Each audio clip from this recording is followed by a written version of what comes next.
sur scène, la plupart des bodybuilders, ce qu'ils font, c'est qu'ils sèchent énormément à des niveaux de sèche que la plupart d'entre nous n'atteindront jamais, parce que c'est attendu par leur discipline. Et quelques jours avant, ils font ce qu'on appelle un rebond glucidique, c'est-à-dire qu'ils se rechargent en glucides pour avoir du glycogène dans les muscles et avoir cet effet pump. Et en général aussi, ce qu'ils font, c'est qu'ils prennent des diurétiques et ils se vident littéralement de l'eau qu'il y a dans leur corps. Ils arrêtent de manger du sel et tout pour avoir le moins d'eau possible et être le moins flotteux possible et rendre le écorché, quoi. Et en fait, ça fait quand ils arrivent sur scène, ils ont les physiques les plus impressionnants visuellement qui soient, mais en fait, ils sont dans un état de faiblesse phénoménal, un état qui dure en général 2 heures, hein. Juste après, ils se remettent à manger, ils reprennent du sucre, ils reprennent du sel, ils reprennent de l'eau pour aller beaucoup mieux. Mais en fait, c'est ça qui est paradoxal, c'est qu'on croit que ce physique-là est le physique du ultra fort, mais en vérité, t'es tellement faible que certains en sont morts sur scène. Certains ont tellement abusé et qu'ils sont déshydratés au point d'en mourir. Donc il faut faire attention à ça. Et moi, mais Dany, Frédéric sur ça. Vous me permettez, moi je partais vraiment pas du principe, oui, bien sûr, non, mais pas toi, de l'extrême bodybuilder. Oui, c'était même, je suis d'accord avec Monsieur Delavier, avoir une petite bedaine c'est pas grave et tout, etc. Mais si dans le cas où par exemple tu souhaiterais avoir tu souhaiterais avoir un dos un peu plus large, des bras un peu plus gros ou quoi que ce soit, tu vois, dans ce sens-là esthétique, je te parlais pas forcément d'avoir. Ouais, bien sûr, mais en fait ça c'est ce qui a marché pour toi, tu vois. Moi j'ai mes propres méthodes, je commence à comprendre mon corps. On est chacun différent, et puis toi aussi, par exemple, quand tu fais le ramadan et tout, c'est très intéressant pour toi de t'entraîner à jeun, parce que ça te permet de, pendant la période du ramadan, certains, moi j'en ai des potes musulmans qui s'entraînent, pendant le ramadan, des fois ils en profitent pour arrêter aussi un peu la muscu, déjà pour laisser aussi leur corps se reposer, mais parce que s'ils n'ont pas mangé avant, ils ont du mal, tu vois.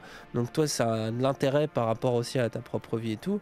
Moi, le jeûne intermittent, c'est pas quelque chose qui pour l'instant m'intéresse. Peut-être qu'un jour j'en ferai, tu vois. Mais après, moi, je cherche pas à optimiser à 2000% tout ce que je fais, hein. Mon but aussi, c'est de me faire plaisir, tu vois, faire mon sport. Moi, j'aime bien manger avant la séance, mais par exemple, tu disais, tu prends des dates et tout avant de partir. Moi, j'aime bien me faire un petit déjeuner à base de fruits pour avoir pas mal de sucre. Et ça me donne l'énergie, le petit café, ça me donne l'énergie. 1 heure après, je vais à la salle et du coup, j'ai toute l'énergie du petit déjeuner qui me permet de tenir la séance. Et comme toi, je mange très bien 1/2 heure après. Mais sache qu'on peut tout à fait manger qu'un seul repas, comme en manger 5 fois par jour. Pas vraiment de règles, hein. C'est juste, tant que tu respectes tes calories, tu auras ta progression, que tu veux le sécher ou que tu veux grossir, quoi. Les chasseurs-cueilleurs, ils mangent un paquet, ils vont à la chasse, ils sont bredouilles, ils mangent un peu de végétaux par-ci par-là, et puis quand ils trouvent de la viande, ils s'empiffrent d'1 kilo de viande. D'un coup, tu vois, même plus, tu vois. Ils ont le métabolisme. La récupération, Tu vas pas le faire. Il y a un petit Indien du sud de l'Inde, tu vois, si tu donnes de la viande grasse comme un Allemand du Nord avec des œufs bacon, en l'espace de 5 ans, il est mort. Oui, tu vois, il est mort. Ils sont allergiques au gras saturé de la viande, tu vois, et de la nourriture d'Europe du Nord. Ça dépend des gens. Il faut que ce soit adapté, quoi. Alors tiens, justement, attends, on va accueillir Astérion, justement. Astérion le Bon. Astérion le Bon, célèbre streamer, AS Minator aussi. Du coup, toi aussi, t'es passé d'un physique de joueur, de streamer, voilà, un petit peu corps de lâche comme le mien, finalement, à Chad Stérion. Alors, est-ce que tu peux nous expliquer un peu comment ça s'est passé, qu'est-ce qui s'est passé en fait, quel est le déclic et combien de temps pour en arriver là, etc. J'aimerais bien savoir. Vas-y. Alors déjà, enchanté de faire ta connaissance, Delavier, enfin Monsieur Delavier, Frédéric. Et j'espère que tu vas bien, Dany. Très bien, et toi? Surtout que toi en plus, Dany, t'étais au bord du gouffre, je me souviens, mais c'était il y a quelques années. Tu t'es retrouvé à la rue, là t'as fait vraiment une remontée, et là tu nous as tous épatés avec ton évolution. Ah merci. Attends, juste un truc. Alors là c'est des gens, des gauchistes qui font de la muscu, vous, plutôt, c'est ça? Dany, c'est sûr que c'est un gauchiste. Moi, ouais. Après, Astérion, je les laisse se prononcer. En réalité, je ne donne pas mon bord politique, je garde mon opinion pour moi. D'accord. Et tu as le droit, et c'est pour ça que nous ne ferons pas. Après, quand on pose des questions, si on rentre vraiment dans les détails, on peut le deviner.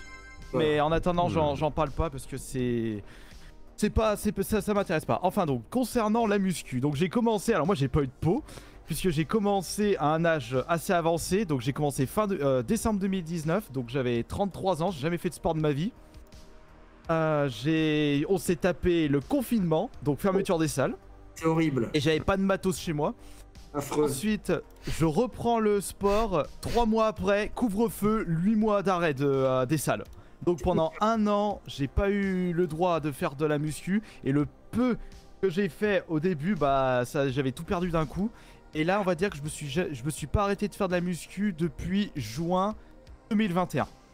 Et dis-moi, t'as pas prévu de te barrer à la campagne pour pas te faire avoir par le couvre-feu, par les futurs couvre-feux et les futurs blocages? Alors le truc c'est que chez moi j'ai la fibre et en campagne pas de fibre, c'est l'arrêt de mon activité. Et il a plus besoin de sortir là, il a tout ce qu'il faut. Mais alors justement, pour rester sur la muscu, alors du coup, ok, donc assez, donc les résultats se font en combien de temps là? Parce que en gros tu passes, voilà, tu bascules assez rapidement. Enfin, tu montres ton corps récemment, on va dire, pour les gens. Après, j'imagine que ça s'est fait aussi avant. Combien de temps donc du coup pour développer, plutôt le corps que tu as actuellement? Bah là, j'ai paré toutes les semaines, j'ai fait 4-5 séances depuis juin 2021. Donc ça fait 12 mois. D'accord. Non, 14 mois, pardon. 14 mois que toutes les semaines je fais du sport. Mais avec l'âge avancé, et d'ailleurs j'aimerais connaître ton avis, Frédéric. Est-ce que démarrer la muscu à un âge avancé, c'est un handicap déjà? Non, en général c'est pas mal aussi parce que bon, c'est bien de commencer jeune, mais quand tu commences tard, tu vas peut-être tu vas te dégrader un peu plus lentement puisque tu auras moins d'usure liées aux bêtises de jeunesse. D'accord. Mais du coup, alors de mon côté, ça met beaucoup de temps parce que déjà, c'est zéro produit dopant. Je veux pas rentrer dans ce truc parce que quand je me suis lancé à la muscu, c'est pour être en bonne santé, pas pour me la bousiller. Le seul truc complément que je prends, c'est la whey le matin, c'est tout. Oui, c'est bien, c'est ce que je fais avec moi aussi quasiment. Moi, je prends whey, collagène et puis un peu de vitamines en fonction de ce qu'elle est à prendre. Ah si, je prends aussi des gélules de huile de foie de morue. D'accord, donc des vitamines et effectivement. Voilà. Et du coup, tu fais quoi comme pratique toi du coup? C'est quoi que tu fais spécifiquement? Alors moi c'est muscu, donc je fais une journée le dos, les triceps. Le jour suivant c'est biceps, pec. Après il y a les jambes. Et après je refais le dos et la fin de semaine je rajoute les épaules. D'accord, ok. Et aussi les abdos. Et du coup, quand tu vois un petit peu le monde du sport, parce que, alors, justement, on va pas te demander ton bord, mais on a parlé tout à l'heure un petit peu politique. Qu'est-ce que tu penses du fait qu'on politise beaucoup peut-être le sport actuellement, sur tout ce qui est influenceur, etc. Parce que tu dois le voir forcément. Qu'est-ce que tu en penses de tout ça? Franchement, c'est vraiment faire un gros raccourci. Pour moi, il n'y a aucun lien entre le sport et la politique. C'est que ça à dire. D'accord. Il y a zéro lien. D'accord. Et quand tu vois des influenceurs quand même qui reprennent la thématique du sport comme une sorte de socle pour leurs idées plutôt que pour juste faire du sport. Après, certains te vendent des compléments alimentaires, des trucs comme ça en plus. Mais toi, tu penses que ça a zéro lien du tout? Non, pour moi, il n'y a pas de lien. D'accord, ok. Très bien. Et du coup... Après, je pense peut-être que tu avais cette expression en tête, on a le physique de ses idées. Non, pas du tout, non, c'est parce qu'on en a parlé tout à l'heure. Non, pas du tout. Parce que, en fait, Dany, encore une fois, on va repartir vite fait là-dessus. Vas-y, Dany, je vais expliquer, tiens. C'est mieux. De toute façon, on a déjà parlé au début du live, Zioclo, mais oui. Et moi, les gens, quand je me suis transformé, ils ont dit ah, t'es devenu de droite, non, enfin, tu vois. Ils associent ça, quoi. C'est ça la question de Zioclo. Qu'est-ce que t'en penses? C'est n'importe quoi parce que ça signifie que le bord politique droite, ce sont des go-muscu, des chats, des gens qui prennent soin de leur santé. Et la gauche, c'est des faiblards qui s'en foutent du sport. C'est vraiment, pour moi, c'est un énorme raccourci. Ah, je suis d'accord avec toi. Penser comme ça, faut vraiment être naze. Non, je pense que ça vient, en rigolant, hein, je pense que ça vient d'une espèce de minorité gauchiste qu'on voit sur Brut, Combini, c'est ça, je sais pas quoi, là, où il y a tout le temps des lesbiennes à cheveux vertes et des mecs complètement efféminés qui se font des ligatures qui n'ont pas des physiques très développés, qui sont un peu allumés, tu vois, qui sont pro-féministes et qui ont des physiques des physiques. Très peu affûtés. Physiques, mais pas Ouais, vraiment. c'est vraiment. Après, Brut, ils sont spécialisés pour prendre de gros stéréotypes. Oui. Ah bah, c'est ça. Mais c'est Parce que ça buzz, ça fait du clic. ça fait du clic, ça buzz. Alors c'est vrai qu'on a tendance à prendre le gauchiste, pour ce qu'il nous montre, hein, pour un mec féministe qui parle un peu comme ça et qui dit moi les femmes, moi je suis pour l'égalité. Ah ouais, je les Vas-y, Dany. moi, non mais j'en ai eu des. Non, mais bien Alors, sûr, Dany, vas-y. mais là où c'est un stéréotype, c'est qu'au sein même des milieux féministes, les féministes elles-mêmes appellent ça les pro-fem, c'est-à-dire les mecs qui font genre ils sont féministes parce qu'ils sont dans le but de baiser des meufs, tu vois, ou d'infiltrer les atroce. milieux féministes. Bah ouais. C'est vraiment Donc de la en fait, merde. mais c'est pour ça que c'est vraiment le stéréotype. Et en vérité, moi je trouve justement quand tu es dans une salle de sport, tu vois quoi? Tu vois une forme de diversité puisque tu vois des vieux, des jeunes, des maigres, des gros qui s'entraînent. Allez, on a perdu Dany, il revient. Ouais. Petit problème de non, mais moi, connexion. Comment faire Dany, vas-y. Ouais, tu vois des handicapés, tu vois des gens de toute couleur de peau, de toute catégorie sociale ou presque. Bon, évidemment, tout le monde ne va pas au même endroit. À Basic Fit, t'auras plus de pauvres que dans des salles très très chères, évidemment. Mais en tout cas, tu vois une certaine diversité, c'est bien la preuve que le sport peut être pratiqué par n'importe qui. Et des gens à gauche qui sont musclés, t'en as beaucoup. Hein. Alors, il y a les quartiers populaires, il y a du muscle, ça vote Mélenchon. Hein, donc, tu vois, genre. Et pareil, des mecs faibles physiquement, ce que je parlais tout à l'heure quand je parlais des générations Zemmour ou Zemmour lui-même, des mecs faibles physiquement, etc. T'en as beaucoup à droite. T'en as vraiment. D'ailleurs, moi je pense que pour croire que Papacito est un modèle de virilité, faut être peu viril. Pour se dire ah là là, ça c'est le standard ultime. Et puis voilà, par exemple, Mohamed Ali, enfin tu vois, des sportifs de gauche. T'en as eu quoi, genre t'en as eu un paquet, des sportifs de droite, enfin voilà, c'est pour ça que c'est comme les artistes quoi, il y a des artistes de gauche, des artistes de droite, il y a des musiciens, tu vois, tu peux dire que c'est spécialiser comme ça, et des gens qui s'en foutent, qui font du sport et qui s'en foutent, il y en a aussi quoi. Ça dépend de nos Et objectifs. Astérion Alors, Astérion, justement. Attends, j'ai une question pour Astérion. J'ai une question pour Astérion. Du coup, Astérion, toi, par exemple, c'était quoi le plus gros déclencheur de faire du sport, en fait, dans l'idée? Parce que c'est vrai qu'à la base, quand on te connaît en tant qu'Astérion, on s'était pas dit, voilà, c'est un go muscu. Qu'est-ce qui a été le vrai déclencheur pour toi? Parce que nous, on parlait un peu. Enfin, j'ai mis dans le titre transition et transcendance. Mais dans l'idée, toi, c'était quoi vraiment le but dans tout ça, à la base? Et est-ce que tu as trouvé ce que tu cherchais? Alors, vous allez exploser de rire, c'est extrêmement bizarre, mais une source de motivation reste une source de motivation. À un moment, parce que moi j'ai un costume de Minotaur, je l'avais mis, je me suis regardé devant le miroir, j'ai dit, putain, j'aimerais bien que ce soit plus musclé. Bah allez, on va aller à la salle. Voilà, c'est Excellent. Bien.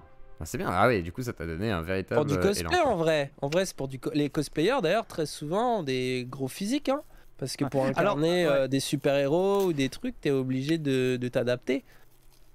Alors ça c'était vraiment l'élément déclencheur. Après, il y a eu d'autres sources de motivation, comme surtout le regard des autres. J'ai vu tout de suite la différence.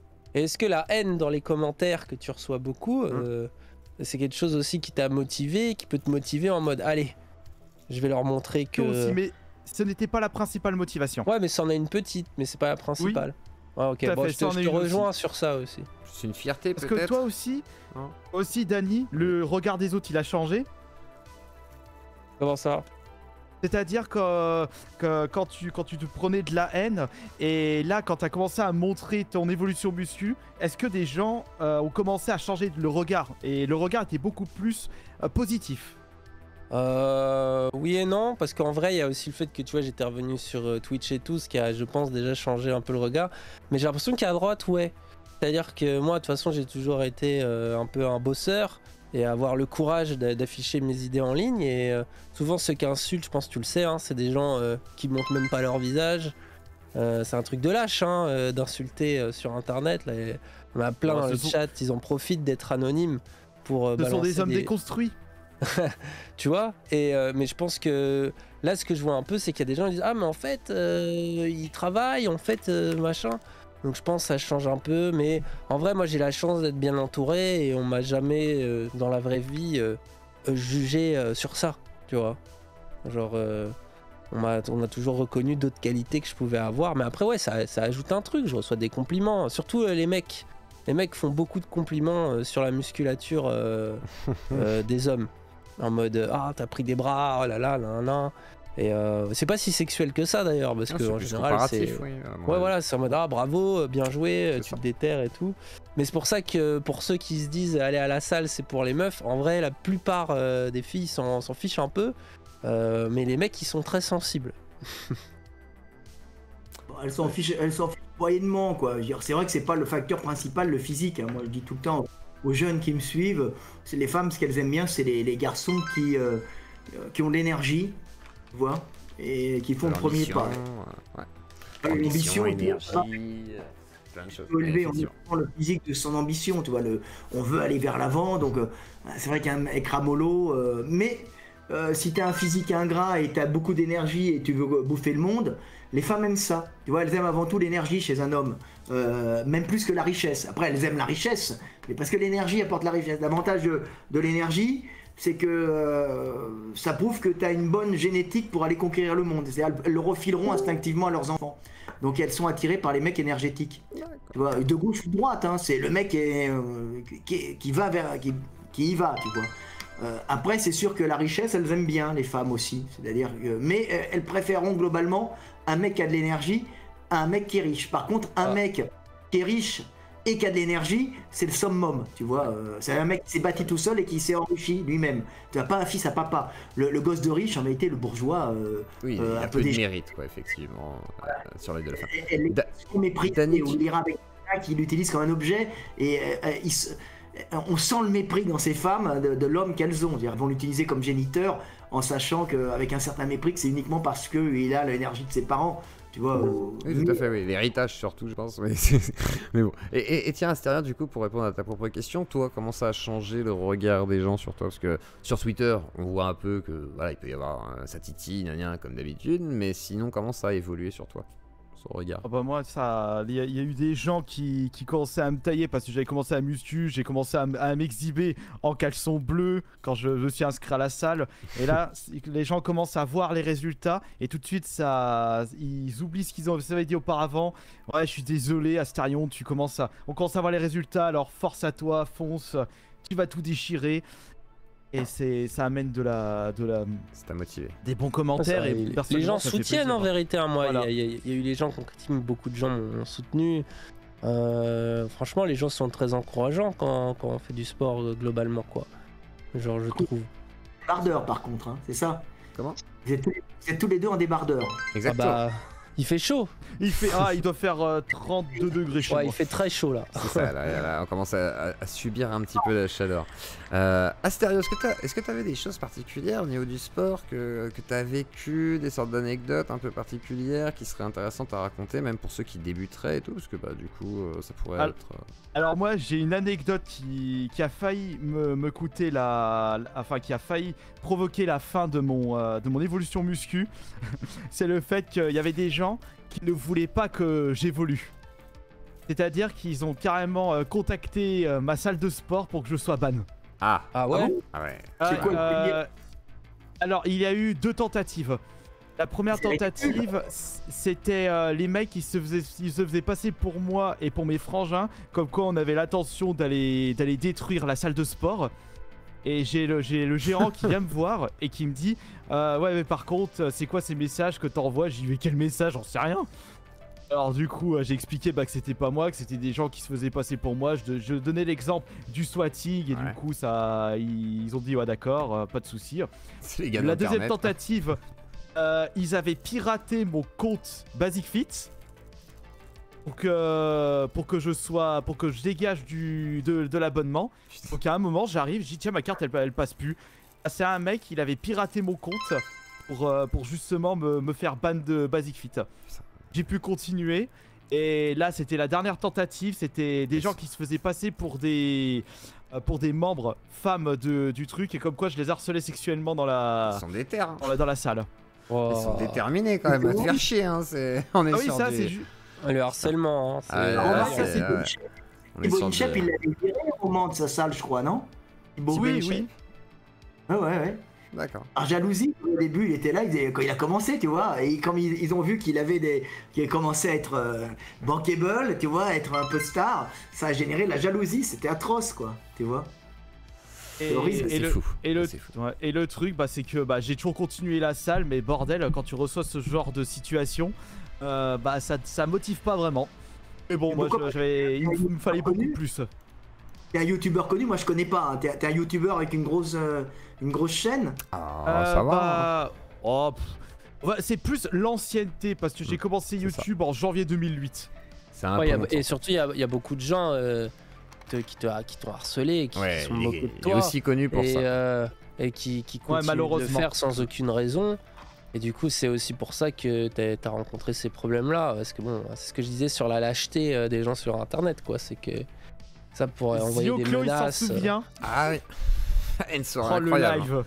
Une soirée incroyable avec les harceleurs qui venaient en live et tout, qui pensaient piéger Astérion. Finalement, c'est eux qui se sont fait avoir. C'était assez rigolo. Mais assez étonnant quand même. Et du coup, depuis, ils ont disparu. Donc c'est plutôt cool. De toute façon de parler, ils sont un peu dans le chat et tout. Mais en tout cas, ils se sont un peu calmés sur leurs hostilités. Après, être en public, c'est sûr que c'est un peu plus con de venir en live pour essayer de faire ce genre de choses. C'est débile. Et moi, je vais pas soutenir ça, évidemment. C'est mort.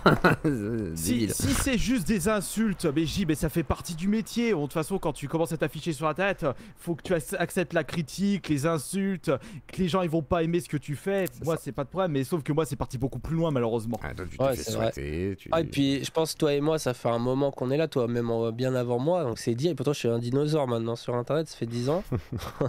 Donc, 15 ans l'année prochaine. Et toi, c'est hallucinant. Et je pense aussi, c'est des trucs qu'on a appris sur le tas, quoi. Toi comme moi. Genre, t'apprends à t'en foutre. T'apprends à t'en foutre. Et quelque part, ça renforce en vérité aussi. C'est que, bon, maintenant, moi, me faire insulter par la gauche ou la droite, une journée classique dans ma peau. Hein. Et pareil, de mon côté. J'y fais plus attention, j'avance et en vrai, quand tu produis, ça fait taire les rageux, comme dirait l'autre. Mais à chaque fois que j'interviens dans un live, on parle toujours de ça. C'est comme ça. C'est normal, truc ancré. C'est ancré, c'est malgré moi. Oui, mais en même temps, c'est important parce que ça permet de rappeler aussi que même si, par exemple, toi, t'es une star, façon de parler, sur les réseaux, tu peux être harcelé et de manière vénère et que c'est pas une. Enfin, il y a rien qui peut vraiment justifier cette intensité en fait. C'est-à-dire, c'est ce que je disais aux gens. C'est en quoi c'est justifié. Il y a rien qui le justifie. Donc cette intensité. Non en fait fuck, faut le dire quand même t'sais. Et après que t'écrives un livre machin, que les gens veulent critiquer, ça c'est un autre problème, mais en fait emmener des condés chez toi et te casser les couilles dans toute ta vie pour tes sponsors, ta salle de sport, etc., c'est un truc de dingue. Il faut arrêter de déconner quoi. La police chez toi? Comment? Ouais 5 fois. Ouais. Ah, c'est quoi ce délire? Le swatting, voyons. Ouais, c'est swatting, en gros ils ont... Moi je suis pas au courant. Attends, je vais te raconter juste la première, c'était la pire parce que les autres étaient beaucoup plus soft. Enfin soft, je m'étais quand même fait braquer le taser et braquer le pistolet sur la tempe. Donc la première fois, je me réveille la nuit, ça sonnait devant mon appartement et c'était en réalité des gens qui cherchaient quelqu'un. Donc je sors de l'appart, je dis ah bonjour, ils avaient les brassards policiers. Bonsoir, vous cherchez qui? On cherche monsieur Jonathan Zablot. C'est moi. Bon, vous êtes en état d'arrestation. Je dis qu'est-ce que j'ai fait? Donc ça me menotte et je me rends compte qu'il y avait le GIGN de Grenoble qui était dans l'immeuble. Il y avait la BAC de Lyon, la police de Bourgoin, donc de ma ville. Il y avait les gendarmes en renfort. Il manquait plus que l'hélicoptère et la catapulte. Donc il y avait tout le monde qui était là.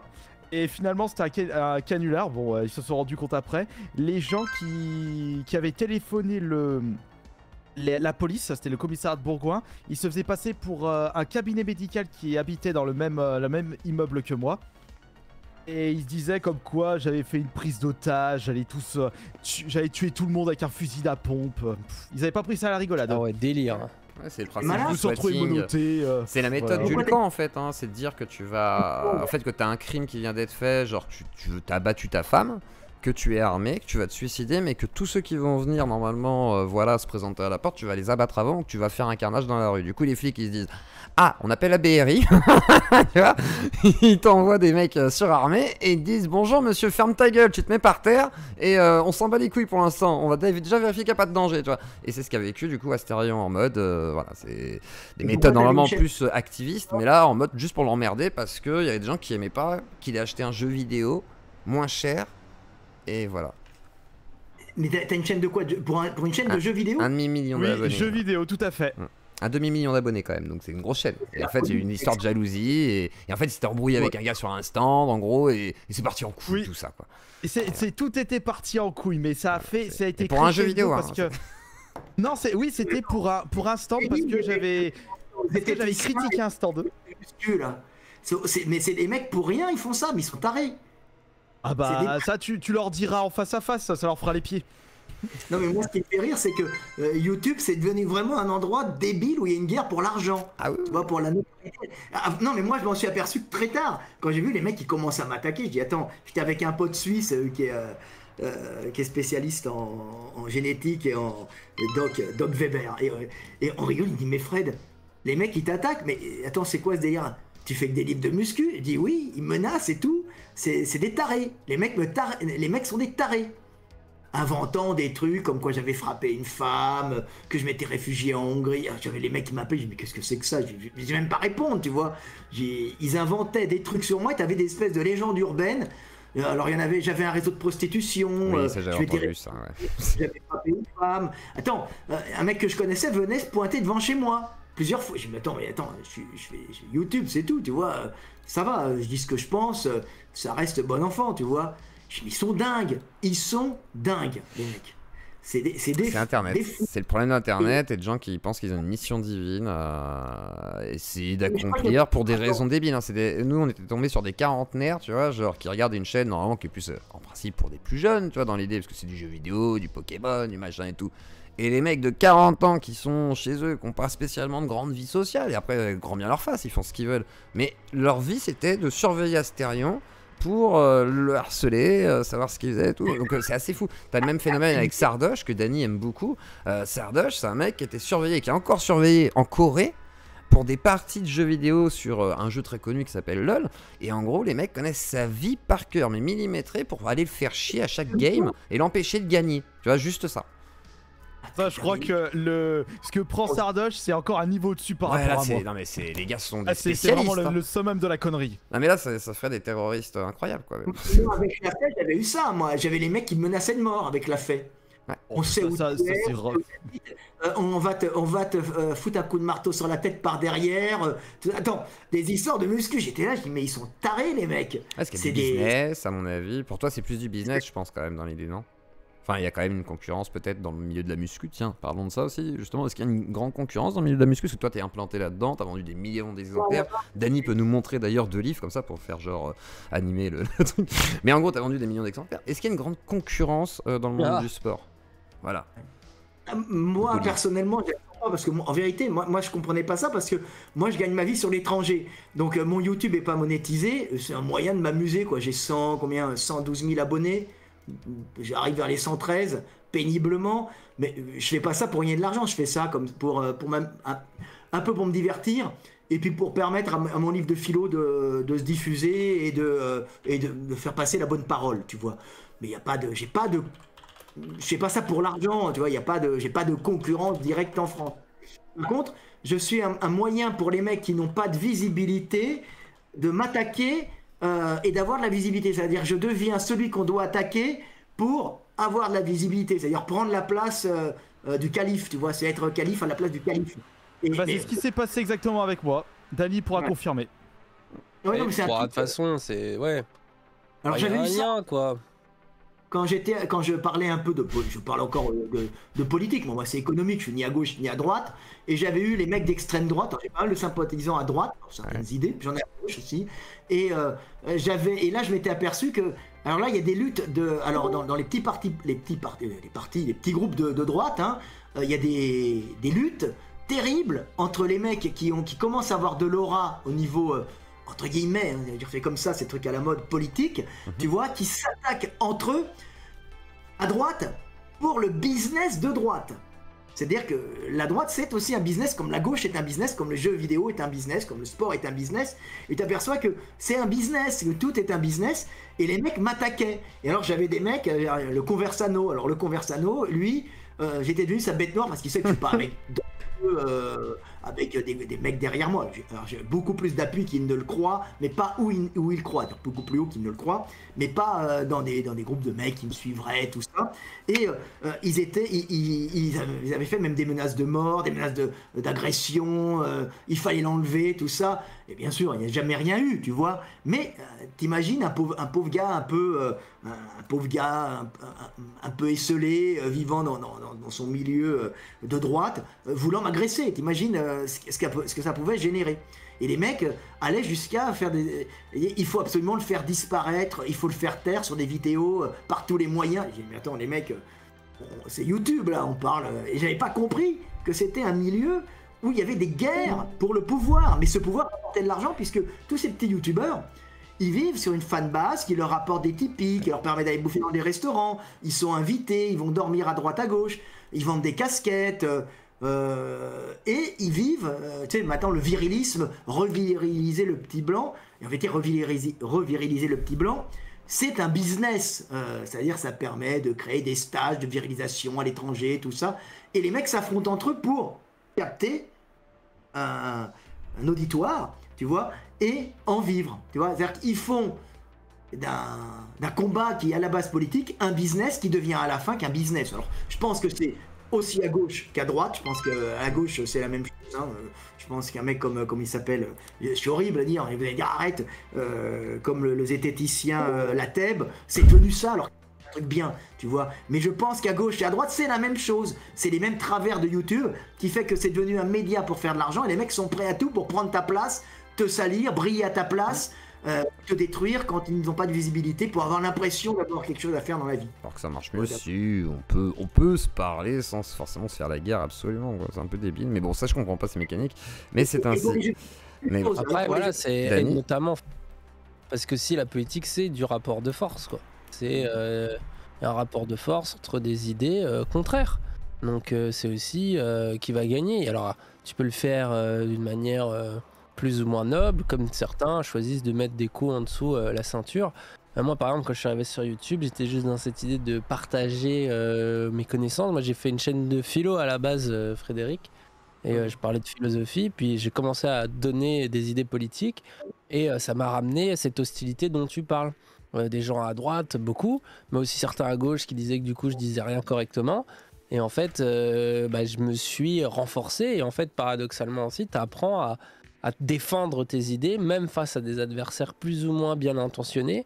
Moi, je préfère, si possible, l'écoute, le dialogue, l'échange, pouvoir être dans la critique, mais voilà, en restant quand même cordial.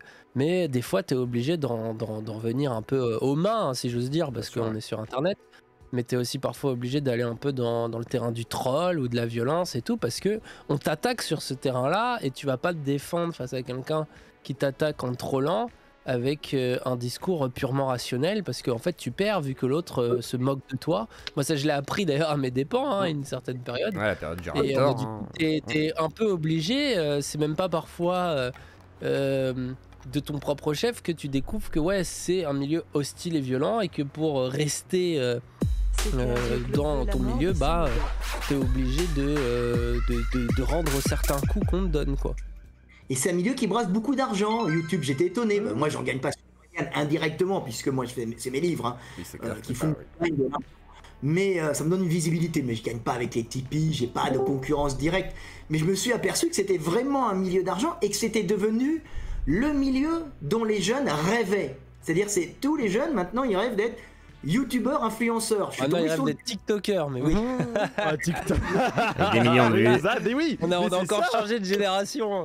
Moi, ce qui me fait rire, c'est voir des gars qui sont de YouTube, qui veulent aller sur TikTok et qui font pas de vues du coup sur TikTok. Et c'est malheureux, mais ils te vendent TikTok comme un Eldorado. Moi, ça me fait beaucoup rire. Ouais, Eldorado, 100 000 vues à 1 euro. Oui, merci c'est ça, Eldorado. voilà, c'est exactement ça. Je trouve ça débile, mais bon. C'est un peu comme les shorts sur YouTube, tu sais, le fameux portefeuille qu'ils nous avaient proposé, mais en fait, il y a que dalle, quoi. Et j'ai gagné gagné 0 centime avec les shorts. Hein. J'ai fait des milliers de vues, mais pas des centaines de milliers de vues, donc du coup, 0. 0, 0, 0. Donc c'est de la merde. Et du coup, voilà. Question très bête pour Astérion. Du coup, est-ce que toi, tu comptes aller un peu plus loin dans ta pratique justement de la musculation, en mode, voilà, essayer d'aller soit faire d'autres sports de type boxe, etc., machin, pour développer d'autres choses, ou sinon essayer de pousser plus loin dans un physique encore un peu plus impressionnant, ou pas du tout? Bah pour l'instant, alors déjà cette année j'avais dit que je ferais la vidéo évolution muscu, mais finalement je suis pas satisfait de mon évolution actuelle, donc j'ai décalé ça à l'année prochaine. Déjà que je reste sur mes 4-5 séances par semaine, c'est déjà pas mal. Et on verra par la suite comment ça se passera au niveau de ma santé. Si on s'est pas pris une bombe nucléaire dans notre pays, tu sais, il peut se passer tellement de trucs. D'accord. Et du coup, toi, quand tu entends un peu tout ce qui se dit sur le sport, comment c'est perçu, comment tu le pratiques, comment tu vois tout ça, du coup? De toute façon, je pense qu'on a chacun notre avis sur le sport et les gens trouveront toujours quelque chose à redire par rapport à ton évolution, comment tu le pratiques, comment tu gères ton alimentation au bout d'un moment. Je fais comme je le souhaite, c'est comme ça que je reste motivé et ça depuis des années. J'ai toujours procédé ainsi dans tous les domaines que j'ai pratiqués et puis on verra. Au moins, l'avantage c'est que, le bon point, c'est qu'il y a l'évolution. Elle y est, elle se fait doucement, mais sûrement, et au moins je me dique pas la santé à prendre des stéroïdes. D'accord. Oui, il faut y aller doucement. Hein. Moi, je veux tout le temps progresser par rapport à soi-même, mais pas par rapport aux autres. Et faut vraiment enlever ce regard des autres aussi que tu as sur toi. Faut vraiment être content de ce qu'on fait. C'est très dur à faire parce que moi j'aime bien me balader, sortir un bras, puis montrer que je suis encore là. Regarde le vieux, il est encore bien, tu vois. Bon, je suis encore bien, tu vois. Mais le regard des autres, au bout d'un moment, tu t'en... Allez, on va dire, quand t'as réussi à faire quelque chose dans la vie réelle, tu t'en bats un peu les boules. Ouais. Le truc, c'est que le regard des autres, les gens sont souvent dans le déni sur Internet. C'est-à-dire que eux, il y aura des personnes qui voudront jamais admettre que tu auras évolué au niveau muscu et vont toujours te comparer avec des gars musclés qui sont toujours plus musclés que toi. Tu vas commencer, on va te dire ah t'es moins musclé que le gars dans ta salle. Après c'est t'es moins musclé qu'un bodybuilder. Ah bah non, t'es moins fort qu'un strongman. Et quand tu atteins vraiment le niveau, t'es le top numéro 1, soit t'es mort, soit on te dit bah tu bousilles ta santé. Donc finalement ouais, les gens ont toujours un truc à redire de toute façon. Donc moi je suis d'accord, faut s'en foutre. Et évoluer à partir de soi, quoi. C'est du dépassement de soi. Faut se comparer à soi-même, c'est-à-dire au soi du passé. Et puis même, en vrai, à un moment donné, on vieillit, hein, n'est-ce pas? Du coup, on peut pas forcément avoir le même physique qu'on peut avoir. Ouais, voilà. Mais en vrai, notre métabolisme faiblit, mais on compense avec l'expérience. T'as beaucoup plus d'expérience que nous, on reste encore un peu jeune. Donc, il y a une dynamique, quoi. Je pense que tout simplement, c'est bien aussi, je trouve qu'Internet et puis le sport en général, parce qu'on parle beaucoup de physique, mais ça renforce aussi le mental, à se sentir mieux dans sa peau et à se dire oui, bon, j'ai réussi à le faire une fois. Voilà, c'est ça aussi, c'est d'aller chercher, d'être fier d'avoir vécu, d'aller chercher un peu, te dire ah, ça j'ai réussi à le faire, quoi. Moi je pense que c'est un truc, quand je serai vieux et mourant, je me dirais, j'ai fait tout ça, quoi, que ce soit sur Internet, que ce soit dans le sport, et de me dire, j'en ai fait des choses.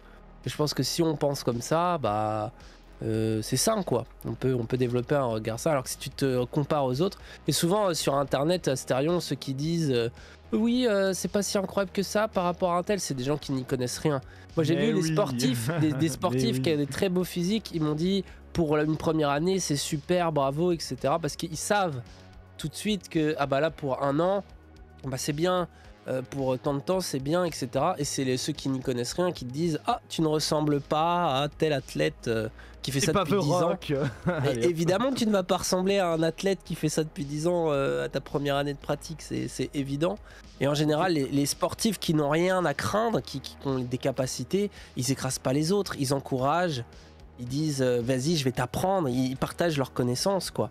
Ils t'écrasent pas. Tu regardes les boxeurs, c'est ceux qui font le moins les malins, qui font moins les shows, parce que justement ils sont assurés quelque part de leur capacité, et c'est souvent celui qui inquiète sa virilité qui en joue le plus, quoi. Tout à fait. Alors, justement, question pour Dany. Alors, petite question pour Dany quand même. C'était, toi par exemple, t'avais parlé de boxe, du coup, tu voudrais évoluer comment au niveau du sport? Bah, j'aimerais bien, moi là, je vais continuer à la muscu. J'ai fait du full body là pendant 1 an parce que c'est très bien quand tu débutes. Mais là, j'aimerais faire du PPL, donc pour ceux qui connaissent, hein, c'est-à-dire commencer à splitter un peu les séances. Tu fais une séance de push, donc tu travailles, on va dire, plutôt les pectoraux, les bras, tout ce qui pousse. Puis une séance de tirage, donc plutôt le dos et tout ce qui tire, on va dire. Et puis une séance de jambes, les legs, tu vois. Donc tu travailles tes jambes. En fait, tu fais ça et ça permet de travailler plus dans le détail et de commencer à corriger tes points faibles, à travailler un peu plus précisément. Et du coup, je vais faire ça et en parallèle de ça, je vais commencer à m'inscrire à la boxe parce que c'est un sport que j'aime beaucoup aussi. Et là, j'ai des amis avec qui je vais faire ça, tu vois. Et voilà, c'est vraiment pour du plaisir, quoi. Et pour travailler aussi le cardio, que je travaille un peu là au vélo, tu sais, dans les... Bon, c'est un peu ennuyant, alors que la boxe, bah, c'est beaucoup plus ludique, c'est beaucoup plus amusant, tu te dépenses mieux. Ouais, clairement. Et tu voudrais aller plus loin après la boxe ou c'est juste parce que tu t'avais parlé tout à l'heure des MMA, est-ce que c'est un truc qui pourrait te tenter ou pas du tout dans l'idée? Ouais, pourquoi pas faire des... Alors, ce que j'aime bien avec le... Attention, hein, pas aller dans une cage, prendre des coups et finir mal. Hein. Mais les entraînements au sol, les prises, la lutte, tout ça, je trouve ça très, très rigolo. J'en ai déjà un peu fait dans le passé, un tout petit peu, et je trouve ça très rigolo, donc pourquoi pas. Ça permet d'être complet, je trouve que ça complète bien la musculation. Et en vrai, de temps en temps, je fais aussi un peu de piscine. J'aimerais bien me remettre aussi au vélo. Voilà, parce que ça travaille ce que ne travaille pas la musculation. Ça travaille le cœur, quoi. Ça travaille le système cardiovasculaire. Et ouais, moi, de toute façon, je trouve que la muscu, c'est bien. Et ça te permet justement d'appréhender les autres sports avec plus de sérénité, quoi. Très bien. Très bien. Alors, Méchoui, tu voulais dire quelque chose, tiens. Méchoui? Oui, bien sûr, bien sûr. Comment dire, j'ai un de mes potes à la salle, c'est le coach du coup de la salle et mon pote en l'occurrence. On fait souvent nos échauffements ensemble et il intègre très souvent comme des exercices en début et en fin, des exercices de yoga. Je voulais savoir si vous êtes intéressé à ça et est-ce que vous les intégrez aussi dans votre routine? Non, pas du tout. D'accord. Le yoga, c'est très intéressant. Moi, j'en fais pas. Mais c'est très intéressant. D'ailleurs, yoga, ça développe beaucoup de force en vrai. Hein, parce que quand il est à certaines positions, on les voit, c'est très élégant le yoga quand tu vois ça de loin. Mais en vrai, ça demande force, coordination. Et de la souplesse surtout. Ouais, voilà. Ouais. Ça développe des très bonnes capacités athlétiques aussi, le yoga, en complément de la musculation, que ça peut même être excellent. Alors attention, faut pas s'étirer trop avant ces séances, hein, bien sûr. Mais si tu fais ça à un autre moment, ça peut être un très bon complément pour rester souple. Bien sûr, hein, pourquoi pas. Hein. D'accord. Tous les sports sont intéressants. Hein. Frédéric? D'accord, ok. Un avis sur le yoga, Frédéric? Le yoga, ça peut être sympa. Après, il y a le yoga pour les filles. Elles en font souvent, mais pour le gainage, le yoga, c'est quand même de sacrés exercices. Des fois, c'est extrêmement dur. Hein. Après, on appelle ça plus des exercices de mobilisation articulaire. Genre en gros, voilà, on fait bouger vraiment les petites, enfin en gros les tout petits muscles qui se situent dans le bassin, sous les épaules et tout, etc. Enfin même le transverse et tout, et c'est ce qu'il est. Enfin, depuis, j'ai remarqué que j'avais de moins en moins de douleurs avec une pratique un peu excessive, c'est-à-dire 5 à 6 entraînements par semaine. Bah, c'est intéressant, beaucoup en font un peu en réhabilitation, en kiné. Il y a des mouvements de yoga qui sont très proches des mouvements de kiné. Hein. Après, c'est une tradition indienne. Hein. Oui. Ils associent à la spiritualité. Souvent, il y a un côté spirituel voilà, qui est vendu. Souvent, il y a la question de la méditation aussi qui est posée dans le sport. Et les gens y prêtent beaucoup de choses. Alors, moi, des études qu'on peut voir, effectivement, la méditation, c'est sympa. Ça permet surtout un peu de concentration, de la projection, etc. Donc, c'est pas mal. Ça permet d'anticiper des choses, finalement, avant de faire certaines choses. Pourquoi pas? Mais effectivement, ça n'aura pas plus d'impact que ça. Mais par contre, il y a des choses qui se travaillent au niveau de la mémoire musculaire. et des entraînements de pensée aussi qui fonctionnent quand même. C'est-à-dire, voilà, tu vas penser. Moi, je pense au FPS que j'avais déjà fait, mais c'est-à-dire en jouant beaucoup à Quake à l'époque, forcément, tu t'entraînes. Au bout d'un moment, mentalement, tu connais la carte, tu sais comment tu vas jouer et tout. Et au bout d'un moment, t'as une sorte de mémoire musculaire qui va se créer. Et même dans tes rêves ou je sais pas quoi, t'as peut-être rêvé que tu joues, tu vois. Et en fait, ça va travailler finalement un peu la mémoire musculaire. Donc c'est voilà, le travail du cerveau hein, finalement. Ouais, tu t'adaptes, mais en fait, peu importe ton activité, tu t'y adaptes. C'est pareil avec la guitare, hein. Tu veux jouer de la guitare, bah c'est comme la muscu, hein. Faut répéter, dormir. Et parfois tu bloques sur des accords, tu dors, le lendemain tu sais les faire. Pareil pour la muscu, tu bloques sur la technique et puis le lendemain tu sais le faire. En fait, si tu répètes et que tu travailles, tu as une sorte de discipline qui fait que tu travailles régulièrement un domaine, peu importe lequel, bah en fait tu t'améliores dans ce domaine et tu finis par être bon.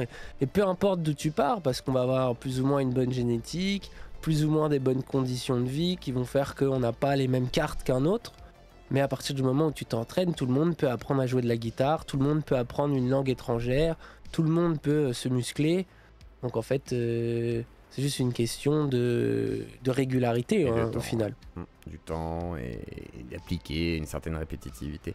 Alors, on va faire deux dernières grosses questions. La première, c'est, ce sera pour vous trois, un produit culturel à proposer du coup de type philosophique, cinématographique ou plusieurs, hein, liés soit au sport ou autre, mais quand même, si possible, bah, du coup, pourquoi pas, assez pratique. Et c'est à vous de choisir des produits culturels que vous souhaitez. Je vais peut-être commencer par Astérion qui s'occupe de son chat. Bah moi j'ai pas vraiment de produit culturel à conseiller parce que moi-même je n'ai pas été motivé par un produit culturel. D'accord. Et rien du tout qui te parle, soit au niveau sport ou même autre chose. Même un manga, un jeu vidéo, un truc où tu kiffes. Voilà. Il y a de la muscu. Non mais après moi je me vois mal répondre à la question sachant que c'est pas ça qui m'a motivé. C'est juste une créature mythologique, c'est tout. D'accord. Mais ça c'est vraiment un cas ultra particulier et très personnel. Ah c'est déjà bien. Et sur cette créature mythologique, vas-y justement. Je dirais peut-être, je sais pas, les vieux films hollywoodiens avec Stallone, Schwarzenegger, peut-être Terminator. Oui, Terminator, Demolition Man. Donc il montre le dépassement de soi-même. D'accord. Tu prends Commando, Predator aussi. D'accord, très bien. Dany, produit culturel que tu conseillerais et ensuite. Pour la musique, là j'ai pas d'exemple en tête. À la limite, je pense, moi il y a une chaîne YouTube que j'aime beaucoup, qui est celle d'Essan, que je conseille à tout le monde, Essan NFC, qui est un coach qui entraîne, pour le coup, il entraîne des bodybuilders d'assez haut niveau, puisqu'il entraîne les athlètes d'Eric Favre. Je pense que Frédéric voit un peu de qui je parle. Et en fait, c'est un coach qui insuffle beaucoup de bons conseils déjà. C'est des vidéos très travaillées et puis aussi beaucoup de spiritualité. Je trouve qu'il a une approche très positive de ce sport. C'est motivant à regarder et en même temps, c'est très intéressant parce que c'est vraiment un monstre de connaissances. Et je trouve qu'il fait ça avec, tu sais, il a ce truc du coach qui est ferme dans un gant de velours, tu vois. Il peut être, il va être en mode pousse tes limites, mais il le fait d'une manière très douce. Et je trouve que ces vidéos, elles sont assez exceptionnelles. Voilà. Un peu comme le maître asiatique. Sinon les mangas, hein, c'est ça moi. Parce que toi c'est ta grosse influence, donc qu'est-ce que tu conseillerais c'est une des influences, je sais pas, les trucs classiques quoi, genre même Dragon Ball, Dragon Ball, les persos ils font rêver quoi. Naruto ou aussi, Baki surtout. Baki pour qui kiffe Lego Muscu, Baki là ça envoie de la testostérone quoi. C'est vrai que c'est très viril on pourrait dire. Je suis plus sur les vieux mangas. En plus c'est un peu débile, rigolo quoi, moi c'est ça que j'aime bien avec Baki, c'est que ça se prend pas au sérieux. C'est décomplexé. Après, très japonais à ce niveau-là. Et alors, du coup, Frédéric, produits culturels, films, ouvrages ou personnes, même sur YouTube, etc. Au niveau du sport, qu'est-ce que tu conseillerais? C'est horrible, mais je regarde pas tellement de trucs de sport. Je regarde parce qu'on me les envoie. Moi, j'ai une communauté, une vaste communauté qui m'envoie les dernières vidéos du mec qui fait le record. Puis ils connaissent un peu mes goûts. Donc, j'ai des mecs qui m'envoient les interviews qui peuvent paraître intéressants, qui vont dans ce qui m'intéresse. Mais objectivement, je regarde pas trop de vidéos de muscu. Tu sais, j'y suis depuis 30 ans. J'ai un peu fait le tour. Il y a plein de trucs, on apprend un peu plein de trucs, mais je suis plutôt dans le médical, moi. Moi, ce qui m'intéresse, c'est les vidéos médicales, les vidéos d'évolution, parce que je vais chercher dans d'autres domaines. Ouais. Tu vois, j'ai ramené dans la muscu. Là, si tu dois chercher dans la muscu, j'y suis depuis 30 ans, donc les nouveautés. Alors, Gundil va dire qu'il y a des nouveautés, mais il n'y en a pas tant que ça. Alors, dans les machines de sport, j'aime bien regarder, puisqu'on fabrique des machines, donc c'est tout le temps intéressant. Moi, à vrai dire, moi, je suis souvent sur Insta. Alors, pas pour aller m'instagrammer, je suis pas une Instagrammeuse, hein, mais j'y vais parce que c'est des trucs assez visuels, de mécanique ou autre, que je suis, ça me permet de le remettre dans mon boulot, tu vois. Ouais, ça te permet d'alimenter en fait ton travail. Et alors, du coup, tiens, une machine que tu conseillerais spécifiquement, que tu aimes bien, que tu apprécies, même qui est esthétique, je sais pas. Et non, mais nous, on fabrique des machines. On est la gamme Extreme Band de Lavier, là, on est énorme. On commence l'armée française, non, ça se dit pas, mais l'armée française nous a pris, elle est partout. On fabrique des machines de haut niveau, de haute qualité, simples, efficaces, adaptées aux morphologies, tout ça. Donc après, c'est sûr que je suis abonné à pas mal de trucs de machines, je regarde les machines, je regarde ce qui se fait à côté. J'ai la chance de voyager, donc d'aller les tester, puisque maintenant il y a moins de salons du bodybuilding, tout ça, donc j'ai quand même testé les machines à droite et à gauche. Et puis j'ai la capacité quand même de voir les innovations j'aime bien regarder les innovations technologiques pour les rajouter par exemple dans les constructions, tu vois. Alors pas uniquement en muscu, parce que mon but quand même, c'est de faire l'innovation. Et c'est pas en regardant forcément ton domaine que tu vas innover dans ton domaine. C'est en allant chercher des innovations ailleurs que tu les ramènes dans ton domaine. Et c'est là où tu peux vraiment faire des bons. Tu vois. Parce que si tu te concentres uniquement sur la muscu, à mon niveau, il n'y a plus trop de trucs. C'est souvent du rabâché ou comment on appelle ça, déjà cuit, du réchauffé, on va dire. C'est du réchauffé, tu vois. D'ailleurs, ce que tu dis, c'est vrai pour tout, je trouve. Si tu cherches à être complet, si t'es juste un nerd de la muscu et que tu fais que ça, moi j'en vois des fois des gens qui parlent que de muscu, t'es aussi intéressant qu'un mec qui parle que de WoW, quoi. C'est bien aussi de sortir de sa zone de confort et d'aller dans plusieurs domaines, de s'intéresser autant à la littérature, au cinéma, qu'au sport, qu'à la philosophie, etc. Et en fait, ce qui va faire de toi une personne complète, c'est aussi ça, quoi. C'est de varier les domaines de compétences. Enfin, moi, en tout cas, c'est la vision que j'ai de la vie et de la culture, et je pense que les intelligences sont multiples, quoi. Exactement. C'est le principe de ma chaîne, hein, je sais. Je voulais mettre un peu de boss à reluire, désolé. Alors, du coup, dernière question un peu troll. Avant de vous donner, on va dire, un chapitre final. De rond ou de droit? Du coup, c'est une vraie question. Je rigole. Non, on va pas aller là-dessus. Non, par contre, je vais vous laisser vraiment une conclusion à tout à chacun, avec le temps que vous voulez, sans vous couper du coup. Mais qu'est-ce que vous aimeriez donner comme conseil? Vers quoi? Quel message vous aimeriez apporter ce soir? Et tout par rapport au sport, par rapport même à d'autres choses aussi. Je vais vous laisser un petit peu la parole à tous. Et je vais te laisser la parole à Dany tout d'abord. Après, ce sera Astérion et puis après Frédéric. Et après, voilà, on pourra conclure tranquillement sur la fin de la soirée. Dany. Ouais, je sais pas, hein, je pense qu'on a bien abordé les choses. Hein. Je dirais que tout le monde peut faire de la muscu. Hein. Donc c'est intéressant, mais sinon, vous pouvez trouver un sport, faire du sport, ça fait du bien. Et parfois, on se sent mal dans sa tête, dans sa peau. Se mettre au sport, peu importe, hein, ça peut être la danse, ça peut être plein d'autres choses. C'est vraiment quelque chose qui peut vous aider. Et les gauchistes, arrêtez de croire que c'est un truc de droite. Et droitards, arrêtez de croire que c'est un truc de droite. Au moins, vous êtes d'accord là-dessus. Mettez-vous-y à la place. Mettez-vous-y à la place. Ça se trouve, ça va être l'union contre le sport. Voilà. C'est mieux contre les juifs. Hein. Non, je rigole. Du coup, Astérion. Avant de glisser, Astérion. Moi de mon côté, c'est la principale chose à savoir quand on se lance à la muscu, c'est on fait de la muscu pour soi, pas pour les autres. Ça c'est la première chose. Exactement. Parce que si on commence à faire de la muscu pour les autres, on va prendre plus en compte l'avis des autres, et les gens qui vont dire tu t'évolues pas, ça va beaucoup plus marquer et on aura tendance à prendre les produits interdits et se bouffer la santé à cause de ça. Pour avoir des objectifs inatteignables. Ok, vas-y. Et deuxième chose. Ensuite, toutes sources de motivation sont à prendre. Donc ça peut être tout et n'importe quoi. Et j'ai quelqu'un qui m'avait expliqué que il faut pas avoir de l'ego dans la muscu. C'est le pire ennemi des go muscu. Moi, je suis pas du tout d'accord sur ceci.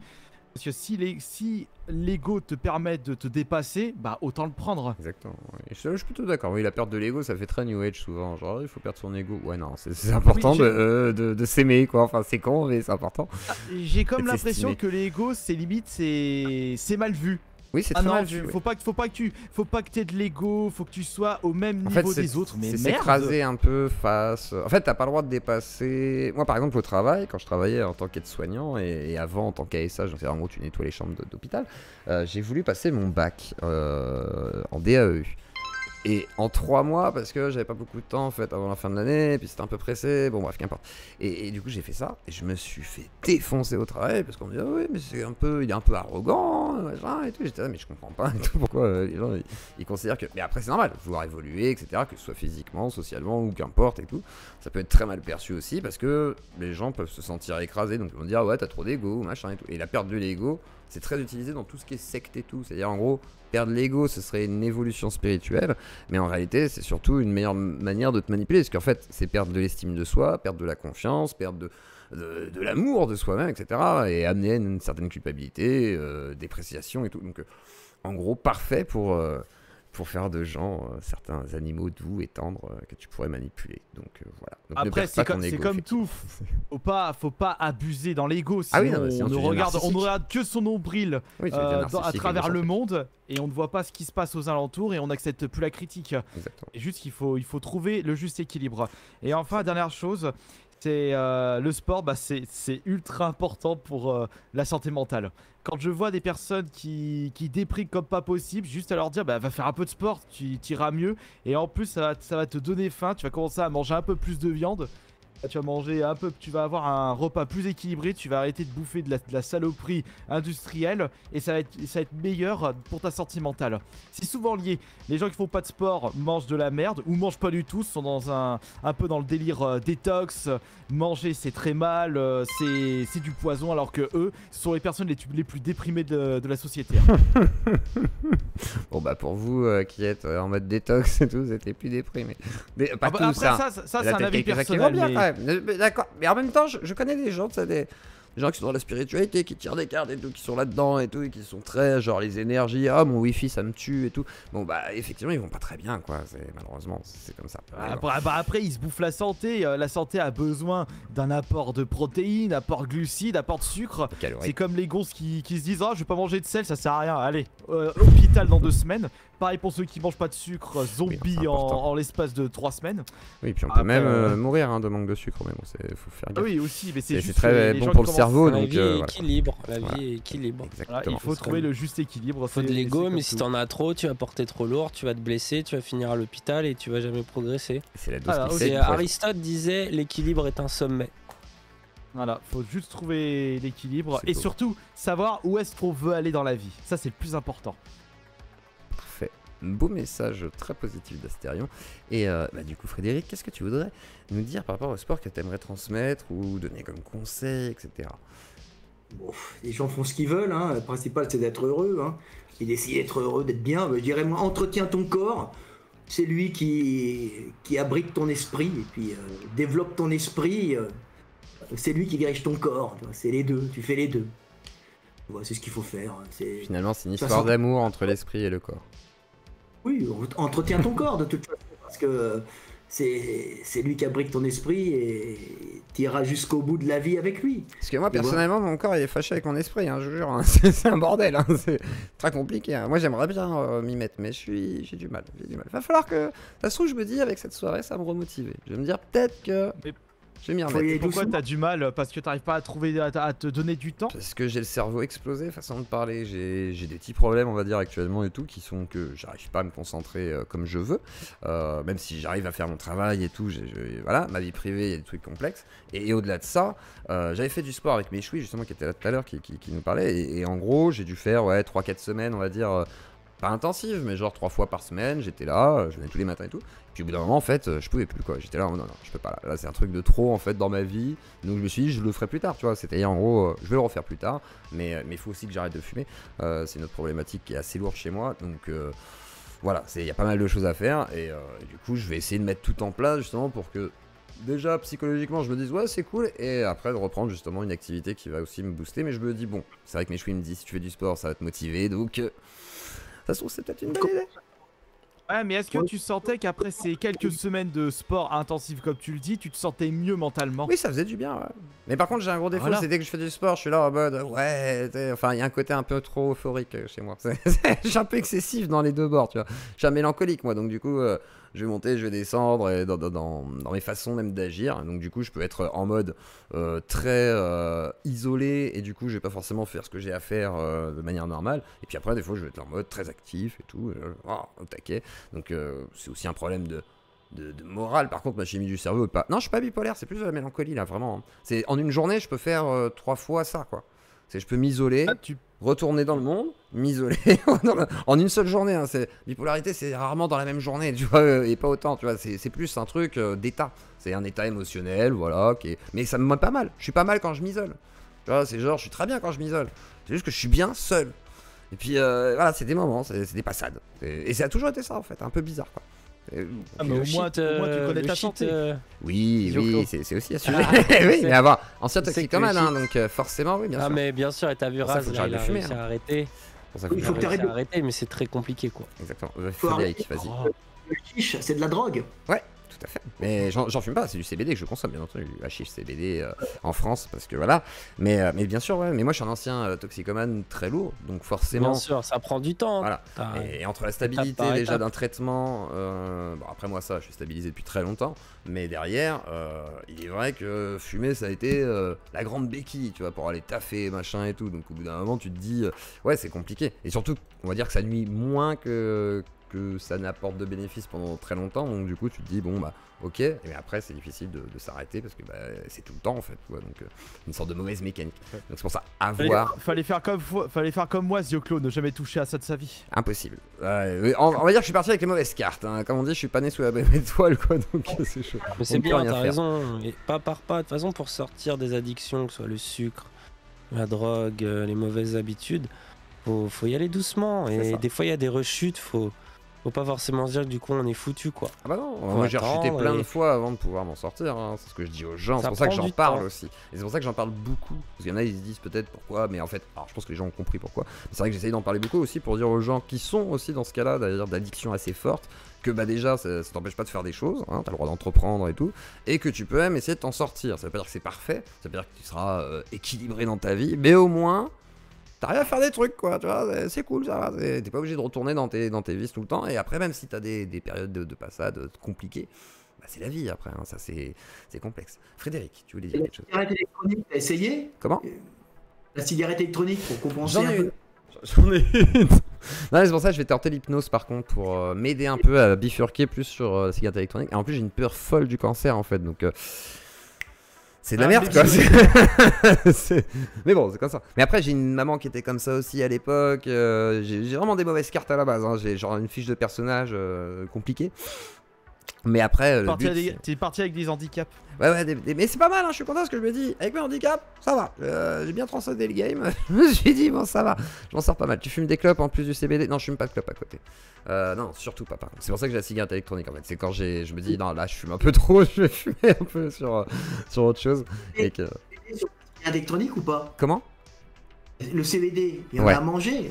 Ouais, mais le CBD, en fait, le gros problème, c'est que j'ai essayé le CBD, en réalité. C'est pas adapté, on va dire. Je pense que là-dessus, il faut vraiment, en réalité, il faut vraiment un suivi, je pense, quand même, un peu médical pour m'aider. Moi, on va dire que c'est quelque chose d'assez sévère par rapport à des gens normaux, je pense. Le CBD, il est pas qu'à fumer. Est-ce qu'il y en a qui sont aussi à manger en gâteau, tout comme ça? Tout à fait. C'est mieux en gâteau, t'as pas les particules de qui te font le cancer.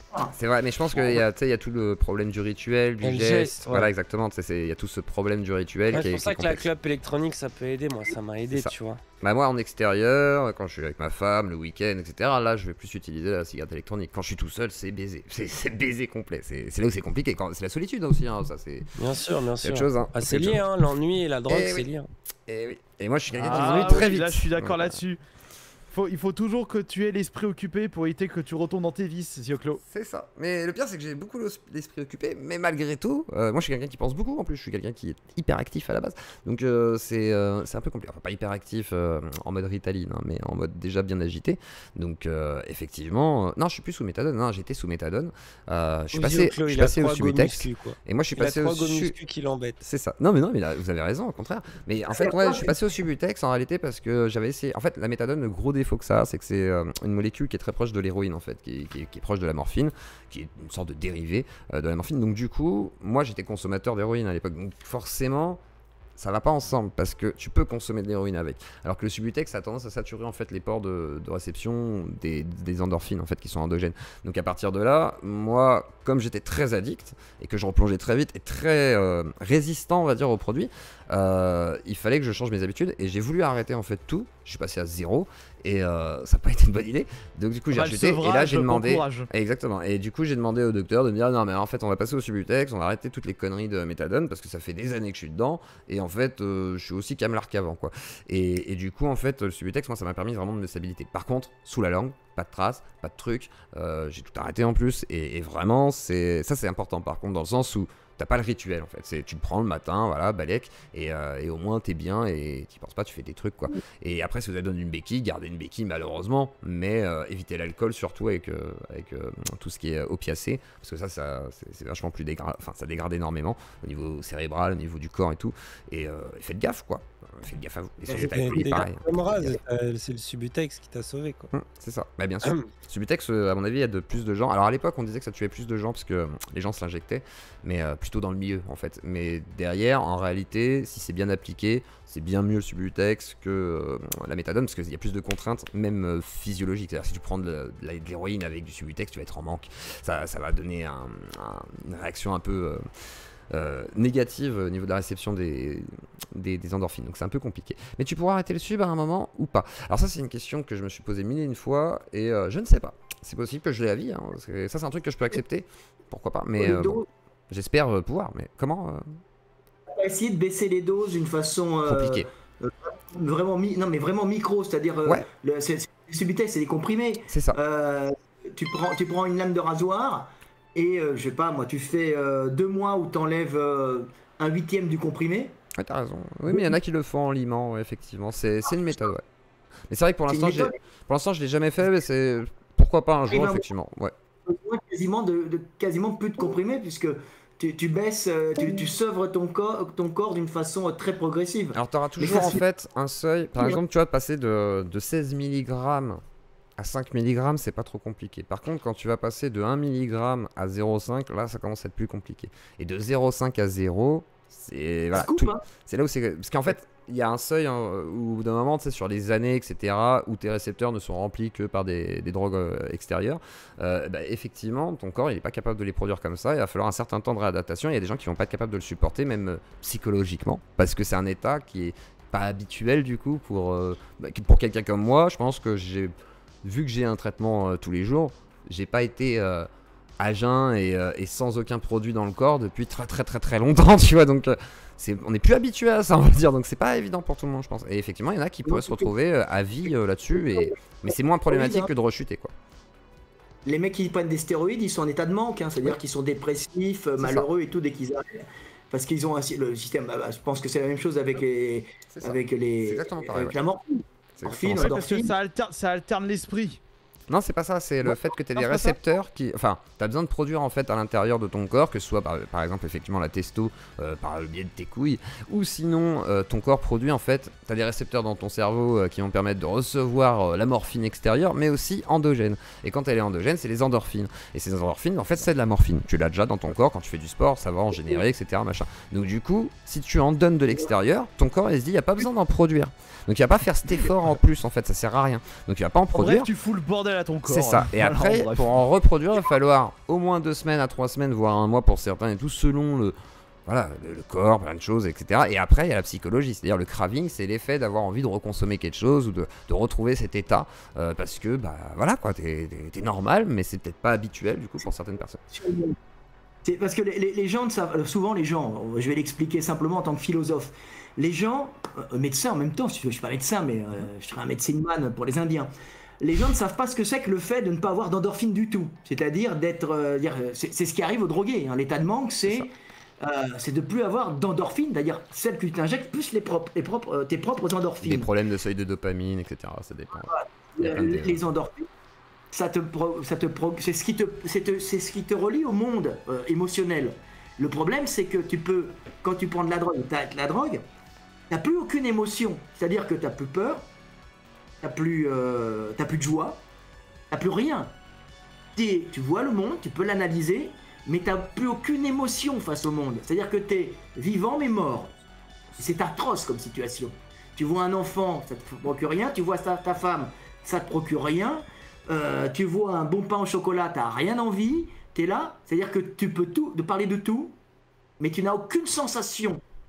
Mais ça mène au suicide, c'est en fait, ça dépend, parce que, comment dire, là c'est l'état extrême que tu décris, je pense que malheureusement la drogue, c'est pas pour faire une apologie quelconque, hein, mais c'est bon dans l'idée, enfin, c'est pas fait pour produire des effets négatifs, donc du coup, je pense que c'est plutôt, t'as des formes d'extase, on va dire, qui sont diverses et variées, selon les drogues.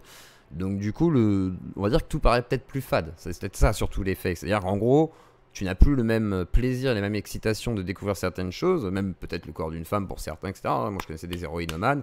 Toucher une femme, ça les intéressait pas, parce que ce qui était intéressant, c'était effectivement la consommation. Et par contre, ça te ramène à un instinct assez primaire qui s'appelle l'instinct de survie. C'est-à-dire qu'en gros, au lieu de peut-être d'aller chasser, comme tu dirais pour les chasseurs-cueilleurs, bah là, tu as besoin d'aller chercher ton gramme d'héros et il te faut de l'argent pour pouvoir le faire. Ou sinon, trouver une méthode pour pouvoir l'avoir. Donc, tu vas trouver plein de méthodes pour pouvoir tourner. Et ensuite, tu vas faire ton repos avec ce truc-là. Mais effectivement, ton alimentation est totalement décalée. Et là, tu as un décalage surtout de.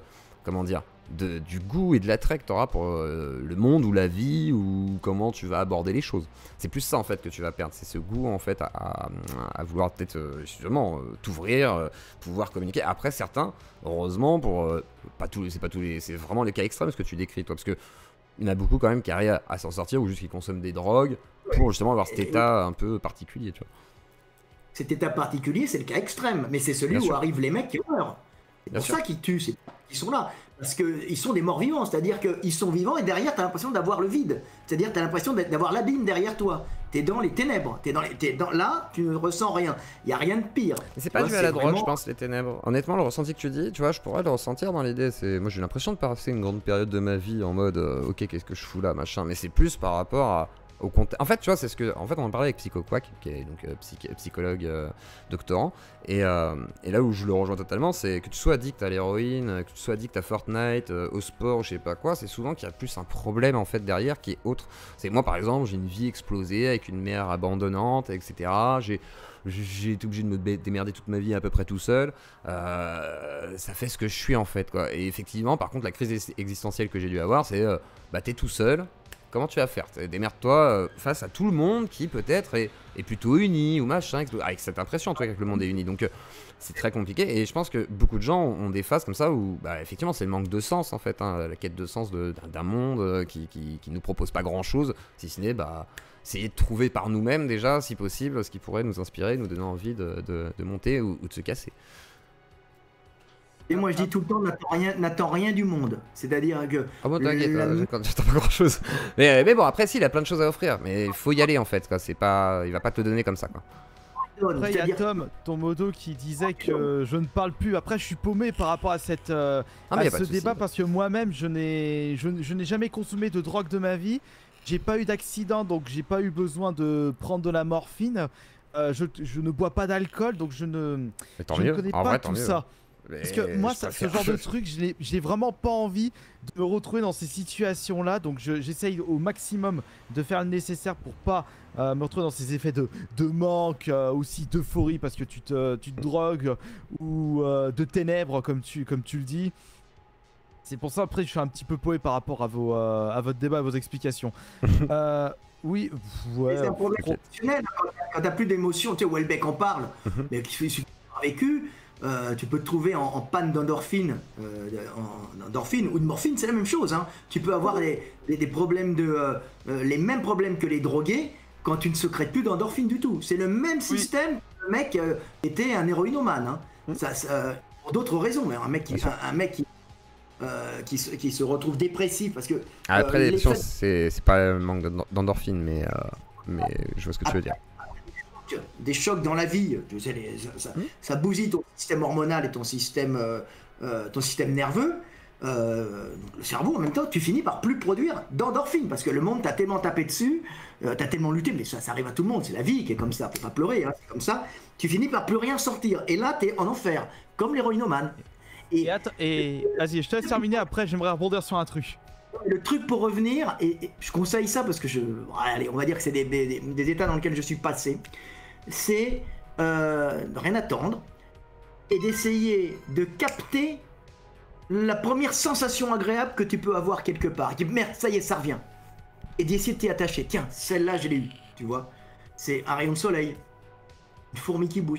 C'est con au début, mais c'est déjà ça, tu vois. Un goût dans la bouche. Parce que le mec, tu t'enfiles un pain au chocolat, ça n'a aucun goût. Tu t'enfiles un truc, tu n'as plus aucun goût à rien. Et c'est le début de la mort. Parce que quand ton organisme ne sécrète plus d'endorphine, n'a plus d'émotion, bonne ou mauvaise, hein, c'est affreux, ni peur, ni joie. Hein, c'est plus la sérotonine, je crois d'ailleurs, Welbeck, hein, il me semble. Du coup. Et tu commences par t'es lucide et tu finis par dégrader même ton système neurovégétatif. C'est-à-dire que comme ce sont les émotions qui permettent de mémoriser les gestes les plus importants de ta vie, tu finis par perdre ta mémoire et ensuite perdre tes fonctions de survie. Et tu meurs. Et c'est terrible. Donc, essayez de revenir progressivement vers un goût de la vie. Et tu vas rien attendre des autres, il faut déjà aller vers les autres, donner. Tu vois, aimer, donner. C'est très dur.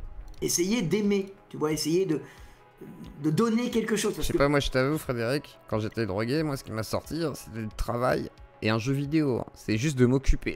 C'est d'être occupé de ouf, quoi. Genre, j'avais pas le temps de faire autre chose. Tu vois, j'étais là, il faut que je m'en sorte, je vais aller bosser, puis je vais jouer aux jeux vidéo, je vais monter platine. Je jure, hein, j'étais là-dedans. Je jure, c'est vrai. Je jouais à Overwatch et mon rêve c'était de me dire, allez, vas-y, si je fais diamant là.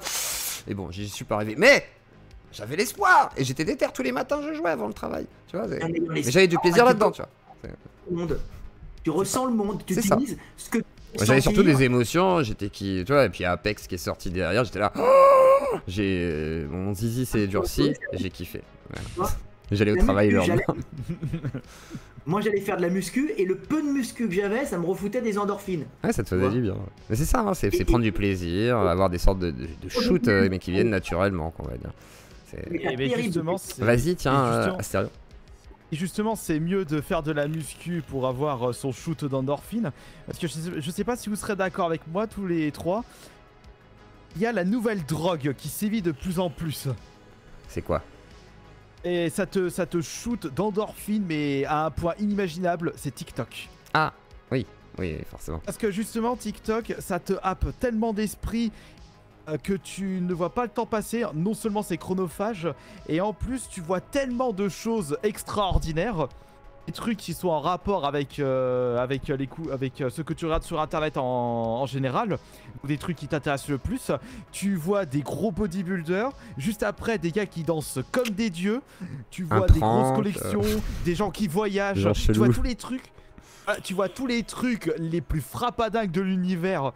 Et ça te procure tellement d'endorphines que ça te dégoûte de la vie. Après tu te dis mais merde, j'ai plus rien envie de faire parce que je suis une merde à côté de ces personnes. Je veux être millionnaire comme eux, putain. Ouais, et tu sens que c'est hyper dangereux. Une illusion. Et le pire dans tout ça... Attends, je te laisse la parole, je termine. Le pire dans tout ça, c'est que quand je demande à mes abonnés, quand ils passent des heures sur TikTok, je leur demande, peux-tu me citer 2 vidéos, ou non, 5 vidéos où tu t'en souviens? Il me dit, non, je me souviens de plus rien. Donc c'est ultra éphémère et c'est immonde, ça te détruit la vie. Exactement. Et c'est exactement ce que dit Elon Musk. Et je suis pas d'accord, Elon Musk dit ça, il dit TikTok, ça crée ça, t'es sur TikTok, et tu te fais pleurer. Mais je dis non, mais il y a un autre moyen d'utiliser TikTok ou Instagram, tu vois, c'est d'aller sur ces lieux comme un chasseur, pas pour jouir de TikTok et d'Instagram, mais pour rechercher dans TikTok et Instagram ce qui peut être utile pour bâtir ton empire. Oui, c'est ça, oui. Pour travailler, quoi. Oui, moi c'est comme ça que j'utilise Twitter, tu vois. Moi je fais pas ma vie sur Twitter en me disant ah tiens j'ai passé 5 heures sur Twitter. J'avoue Twitter c'est le truc qui me passionne pas des masses. Donc moi j'envoie les émissions, des fois je mets un message, mais j'essaie pas trop de discuter. Je cherche pas. C'est beaucoup plus facile. Pardon. C'est chronophage quand même Twitter. Je vois trop de gens qui passent trop de temps dessus, c'est pas possible. C'est quand même plus facile de chercher, de chasser sur Twitter, Instagram que sur TikTok. Parce que TikTok c'est fait en sorte que pour éviter que tu chasses. Voilà. D'accord. Ouais. Oui, je crois que l'algorithme est pété en fait. Enfin, il est pété. Il est fait pour que plein de gens fassent plein de vues, que ça satisfasse surtout en fait tous les créateurs. Donc en gros, tu peux faire 100 000 vues très facilement sur une vidéo, tu vois, elle peut être virale.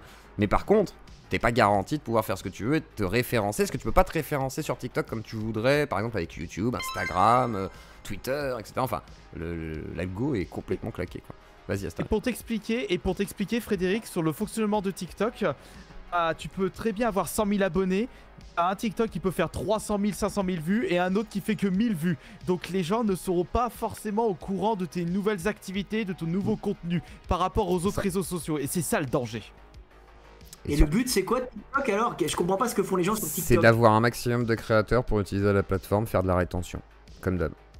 Mais sauf que cette fois-ci, c'est plus addictif, c'est pour ça que YouTube se met à faire du short en fait. En fait, Twitter, c'est la même chose, sauf que tu laisses les gens parler, d'accord, avec l'écrit. Mais c'est pareil, il y a une grosse rétention. Et TikTok, bah là, t'as tous les gamins qui peuvent faire des trucs, ils dansent, machin, ils font 100 000 vues, t'as un shoot de dopamine énorme, tu sais, t'as des likes. Enfin, c'est normal, moi je me souviens au début de YouTuber, je regardais les likes, je regardais les stats, j'étais là, je faisais chier ma femme, des fois le week-end j'étais là, oh, est-ce que... Et t'es un peu obsédé par ça, faut avouer. Et après, c'est maintenant où je commence à me détacher vraiment de ça, c'est-à-dire je fais mes vidéos, je regarde pas forcément des masses, des fois je fais un petit check quand même, parce que voilà, c'est assez stable, des fois ça monte, c'est cool, mais je m'inquiète beaucoup moins de ça, je regarde plus les likes, enfin des trucs dont je me fous maintenant. Et pareil pour les commentaires, où je vais moins m'attarder à tout regarder de manière approfondie, parce que ça peut te bouffer le cerveau en fait, si jamais tu passes trop de temps là-dedans. Et leur but c'est aussi ça, c'est-à-dire que ces sociétés veulent qu'on passe du temps sur leur plateforme. Donc à la base, TikTok, vu comme c'est fait, vu comment est fait l'algo, c'est pas pour que les créateurs deviennent milliardaires ou je sais pas quoi, c'est vraiment pour qu'il y en ait des millions qui créent et qui passent du temps dessus. Comme toujours, c'est ce que t'en fais. Hein. C'est ça. Des discours alarmistes sur YouTube, parce qu'en vrai, perdre du temps sur YouTube à regarder des vidéos débiles en boucle, oui. On l'a tous fait. C'est ça, attention. C'est facile aussi. Après, tu peux aller sur TikTok, et moi sur TikTok j'ai vu des trucs débiles, j'ai vu des trucs aussi créatifs, des gens drôles. Je pense que c'est comme YouTube quoi, tu vois. Si tu vas sur TikTok en mode je crée des trucs et je me prends pas trop de pression sur les stats et tout, bah tu vas faire des bons TikTok, tu vas être intéressant. Et c'est pareil sur Instagram, sur Twitter, sur YouTube, sur Twitch. C'est qu'est-ce que t'en fais quoi. Après le truc c'est qu'évidemment les réseaux sociaux nous poussent à des pratiques qu'on décide pas toujours. Il y a la course aux algos, il y a l'argent, il y a les pressions sociétales, genre Instagram, la pression du corps parfait, etc. Du public aussi, en fait, voilà, etc. On se mange tout ça. Il y a plein de choses qui se passent au niveau inconscient et au niveau conscient. Mais encore une fois, c'est un outil, c'est ce que t'en fais. Si tu passes toutes tes journées sur Twitter et que tu passes ton temps à être malade, à écrire des tweets ou t'insultes toute la planète, c'est évident qu'au bout d'un moment, tu vas finir malheureux, quoi. Et qu'il va falloir que tu fasses autre chose. Alors qu'à partir du moment où tu prends les plateformes pour ce qu'elles sont, dans leur qualité et dans leurs défauts, moi je trouve que tu peux avoir un rapport sain, mais ça demande une forme de recul, quoi. Ça demande de réfléchir, mais c'était pareil avec la télé, tu vois. Genre, moi j'ai connu, je voyais mes parents ou mes grands-parents, mes oncles et mes tantes devenir complètement abrutis devant la télé, tu vois. Genre, ils étaient toute la journée à regarder des émissions débiles. Et inversement, je voyais mon père quand il mettait la télé, il regardait une émission de jazz, il regardait un film, il essayait de regarder des émissions qui parlaient de je sais pas, de la planète, genre de trucs. Et en fait, lui, il avait une utilisation de la télé beaucoup plus saine. Donc en fait, encore une fois, c'est qu'est-ce que t'en fais. Et je voyais parfois ma mère rester 8 heures devant la télé, là où mon père, il regardait 1 heure un film, puis après il allait faire du vélo, puis après il allait faire du bricolage, puis après... Enfin, tu vois, c'est aussi une question de... Toi, te varier dans tes pratiques. Je pense pas qu'il faut diaboliser TikTok et qu'il y a aussi, à mon avis, des gens comme nous, hein, les youtubeurs, hein, Astarion, qui aujourd'hui des jeunes qui doivent aller sur TikTok et qui vont probablement devenir des créateurs, des créatrices de contenu. Exact. Et créer des trucs, quoi, tu vois, avec le temps. Mais c'est ce que t'en fais, quoi. Et je pense que TikTok crée plus l'illusion de la célébrité par la capacité de créer, enfin d'avoir un nombre de vues incroyable. Du coup, garde plus de gens captifs en tant que créateurs, façon de parler, Enfin, je sais pas, il y a un truc assez bizarre. Et je pense que c'est vraiment dû à l'algo en fait qui est fait justement pour que tout le monde ait sa place, on va dire, mais en même temps, c'est intéressant en même temps. C'est pour ça que je sais pas. C'est aussi son point fort. C'est pour ça que je sais pas comment moi l'appréhender encore. Tu ne vois que des anonymes qui font des trucs extraordinaires, comme disait Asterion. Et en fait, c'est ça qui est captivant sur cette plateforme. Là où par exemple sur Twitch, t'es plutôt dans écouter 1 ou 2 ou 3 streamers et de les regarder pendant un temps très long. Moi, je fais du Twitch, c'est l'inverse de TikTok. Et pourtant, c'est 2 plateformes qui marchent beaucoup en ce moment. Et le live, c'est 4 heures de discussion, là, c'est ce qu'on fait depuis tout à l'heure. 4 heures de discussion où t'écoutes 1, 2, 3 personnes discuter avec un chat. Et TikTok, c'est 20 secondes à 2 minutes de contenu. Et t'enchaînes. Bon, bah voilà, c'est chacun ses préférences. Mais je trouve qu'il faut prendre les plateformes. C'est comme Twitter, c'est l'endroit de la mauvaise foi ultime, du troll, des insultes. Mais en même temps, c'est là où les gens sont drôles aussi. Qu'est-ce que c'est drôle, Twitter? C'est que même moi, des fois, même les gens qui m'insultent, des fois, je les trouve tellement drôles dans ce qu'ils écrivent, tu vois, parce que tu fais le bâtard, t'es là, le bâtard sur Twitter. En même temps, c'est aussi un endroit où s'informer, mais c'est aussi un endroit où se désinformer. Tu vois, genre, c'est comme Instagram, ça peut être un endroit où tu peux suivre la vie de tes amis, découvrir des choses, des artistes, des sportifs, suivre leur vie, etc., avoir des conseils. Et en même temps, tu peux t'obséder, te dire, ah, bah moi, ma vie, elle est nulle, ah, j'ai pas son corps, ah, en fait, voilà, c'est qu'est-ce que t'en fais, quoi. Ce que disait Elon Musk, quand les gens regardent TikTok, ces réseaux sociaux, ils se disent ils sont nuls. Parce que les gens, bien sûr, montrent une image déformée d'eux-mêmes ou la meilleure partie d'eux-mêmes, tu vois. Ou ils mentent, littéralement. Oui, souvent c'est. Mais moi, je pense qu'il faut vraiment les utiliser comme des outils, c'est-à-dire ou pour me reposer un peu, comme ça, j'ai pas à réfléchir. Bah, moi, j'écoute Stéphane Edouard. Il ne fait que se moquer. Mais je me marre parce qu'il prend vraiment les plus débiles de la Terre. Donc, mais c'est vrai en plus. Il apporte pas grand-chose, on le sait, mais qu'est-ce que c'est marrant de leur entendre. Mais c'est fait pour ça, c'est ridicule, c'est le mauvais côté des choses, t'as ça à gauche, t'as ça à droite. Mais t'as quand même des trucs, moi je regarde quand même les réseaux pour vraiment tout ce que ça apporte techniquement. Oui, techniquement, et qu'est-ce que je vais pouvoir utiliser pour bosser, pour créer, pour innover. Et ces réseaux, c'est formidable. Tu vois, là, je me marre, tu vois, regarde. Sur les mecs, ils sont en train de construire un truc avec des planches en bois, tu vois, pour faire une terrasse et tout. Ils expliquent les techniques. Bah, je dis, bah tiens, merde, je vais le faire chez moi. Tu vois, je regarde. Comme je regarde, tiens, c'est la dernière bagnole. Ah, elle est pas bien, tiens. Ah, tiens, il y a ça en Allemagne, tu vois, je vais y aller, tiens, je vais aller là-bas, c'est où? Et je regarde après sur Google Earth et avec ma bagnole, j'y pars. Heureusement que j'ai des petits trucs visuels, tu vois. Ouais. C'est quand même super enrichissant, tu vois. Ah, bien sûr, c'est bien. Mais là-dessus, je suis pas aussi radical que ça sur TikTok. Hein. C'est juste que je trouve que leur algorithme est particulier et moi, je ne sais pas comment l'appréhender. C'est surtout ça, en fait. Moi, j'ai un compte TikTok, mais j'ai rien posté dessus, j'ai jamais rien fait. Après, on n'est pas obligé d'être bon sur tous les réseaux sociaux. Exactement. Quoi. Et c'est juste que moi je le découvre. Twitter, YouTube, Twitch. C'est déjà pas mal. Exactement. Si en plus je dois faire des TikTok, je dois être sur Snapchat, et enfin fou, au bout d'un moment. Non, mais en fait, même comme en tant que viewer, je sais pas comment l'appréhender en fait. C'est-à-dire que TikTok. Ah, pareil, moi TikTok, moi je suis tellement un boomer que je regarde des shorts. Je préfère regarder des shorts dans mon lit. Je regarde TikTok parce que faut changer de plateforme, tu vois, c'est compliqué. Puis c'est là aussi, tu vois, les décalages générationnels. Tu vois, Asterion, nous quand on a commencé YouTube, les gens disaient YouTube, c'est que des vidéos de chats. Tu te rappelles à l'époque en plus c'était que ça hein. Des vidéos de chat, des vidéos comiques, c'est débile, les gens ils jouent aux jeux vidéo, ils s'abruitissent devant leur nanana, c'était la télé et les gens qui disaient ça. Bon bah aujourd'hui on est en mode pas arrivé tout de suite. C'est ça, et après tu dis à TikTok et maintenant c'est que des débiles, des petits zooms. Bon, je pense aussi c'est des trucs générationnels. Moi TikTok j'avoue, je vois des gens danser, je suis là, ok. Genre je suis en mode ok, c'est pas pour moi. On est vieux, c'est vrai. J'imagine quand t'es lycéen, ça te parle quoi. C'est clair. Mais c'est vrai qu'on est vieux. Vas-y, ça. L'avis que j'avais par rapport à TikTok, c'est pas forcément le contenu, parce que le contenu, comme je le disais, tu peux tomber sur des trucs totalement extraordinaires que tu n'as jamais vu de ta vie, que tu. Moi c'est plus l'algo, comment c'est foutu, ouais. C'est juste le fait que les gens ils restent des heures, ils se rendent même pas compte qu'ils restent des heures et ils oublient tout ce qu'ils ont regardé tellement c'est éphémère et ça les motive pas plus. Limite ça les dégoûte de leur vie parce qu'ils se disent oh j'arriverai pas, ils sont trop forts, je peux pas être ça.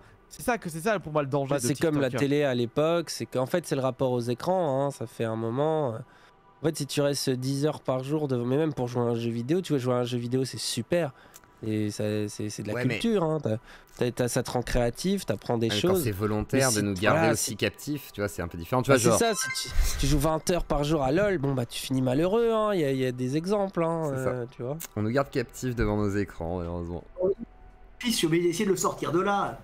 Il a 10 ans et il fait toute la nuit sur Zelda. Il est bien Zelda. Non, il est très bien Zelda. Non, c'est très bien. Je suis en train de découvrir Zelda. Frédéric.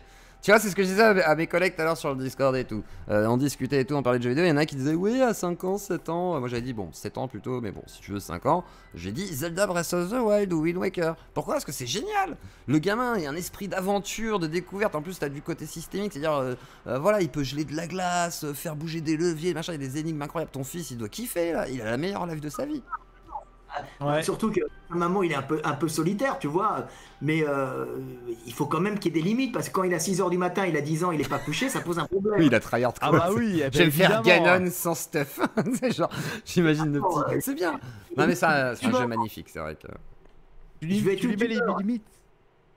En parlant des jeux, j'ai dit mais essaye déjà de faire du graphisme de jeu, de créer des trucs. Tu vas pas parler des jeux, il y en a des milliers qui parlent des jeux. Essaye donc de créer des choses. Ouais. Tu vois, après, tu peux lui donner Unreal 5. Alors, il y a Unreal Engine qui est gratuit, qui se trouve sur le store d'Epic, donc sur ordinateur. Hein, tu télécharges Epic et tu l'as gratos. Et ça permet à ton gamin, si tu veux le faire avec lui. En plus, il y a vraiment des trucs assez techniques. Hein, tu pourrais même faire des trucs mécaniques avec lui là-dessus. Il y a des trucs assez réalistes au niveau de la physique, machin et tout. Et il pourrait même développer des jeux.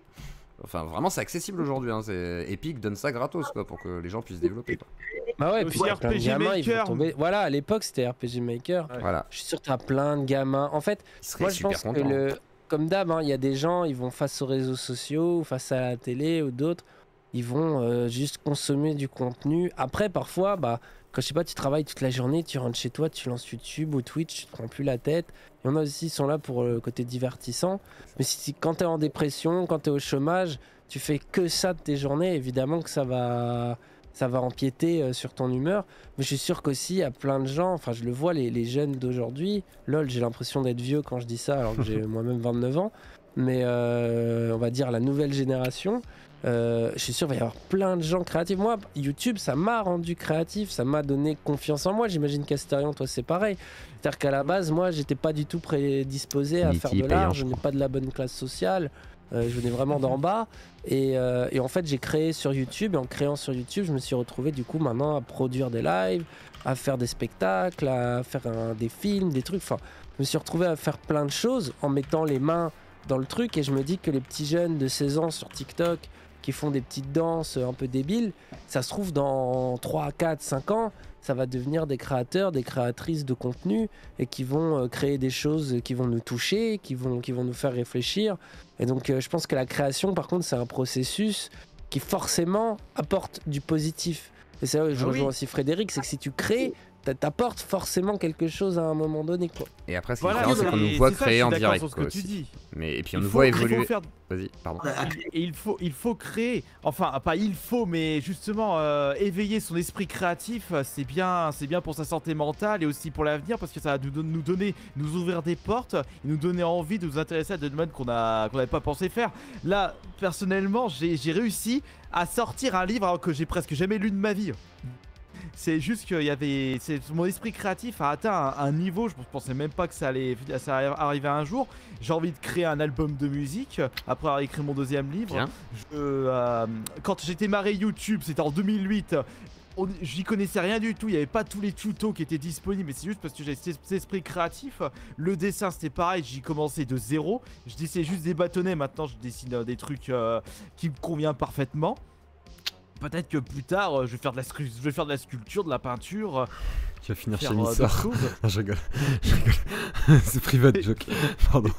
Je sais que moi j'aime bien sur les réseaux, ce que j'ai vraiment et je m'en sers vraiment pas du tout comme système de jouissance. Tu vois, moi j'aime bien construire, bâtir. YouTube m'a permis de rechercher des vidéos qui sont de recherche réellement scientifique, c'est-à-dire que j'ai accès quand même à des vrais chercheurs qui expliquent des trucs et qui sont passionnés et qui ont le niveau des profs de fac, des meilleurs profs. Alors il y a beaucoup de merde en fac, mais ceux qui viennent s'exprimer, il y en a qui ont un niveau supérieur aux autres. Donc tu as un enseignement tu peux analyser leur enseignement, dire ah tiens il se trompe ici, tiens il se trompe, tiens je vais recouper là. Ça te permet d'avoir un enseignement global avec des chaînes du monde entier où tu peux étudier des trucs qui sont passionnants que tu pas avant. Inaccessible, ouais, bien sûr. C'est moi à l'époque. Plus Google et tous les sites de partout où tu peux prendre de l'information, l'analyser, et pas l'analyser à la zététicien en disant c'est vu par les pairs. Non, faut faire très attention.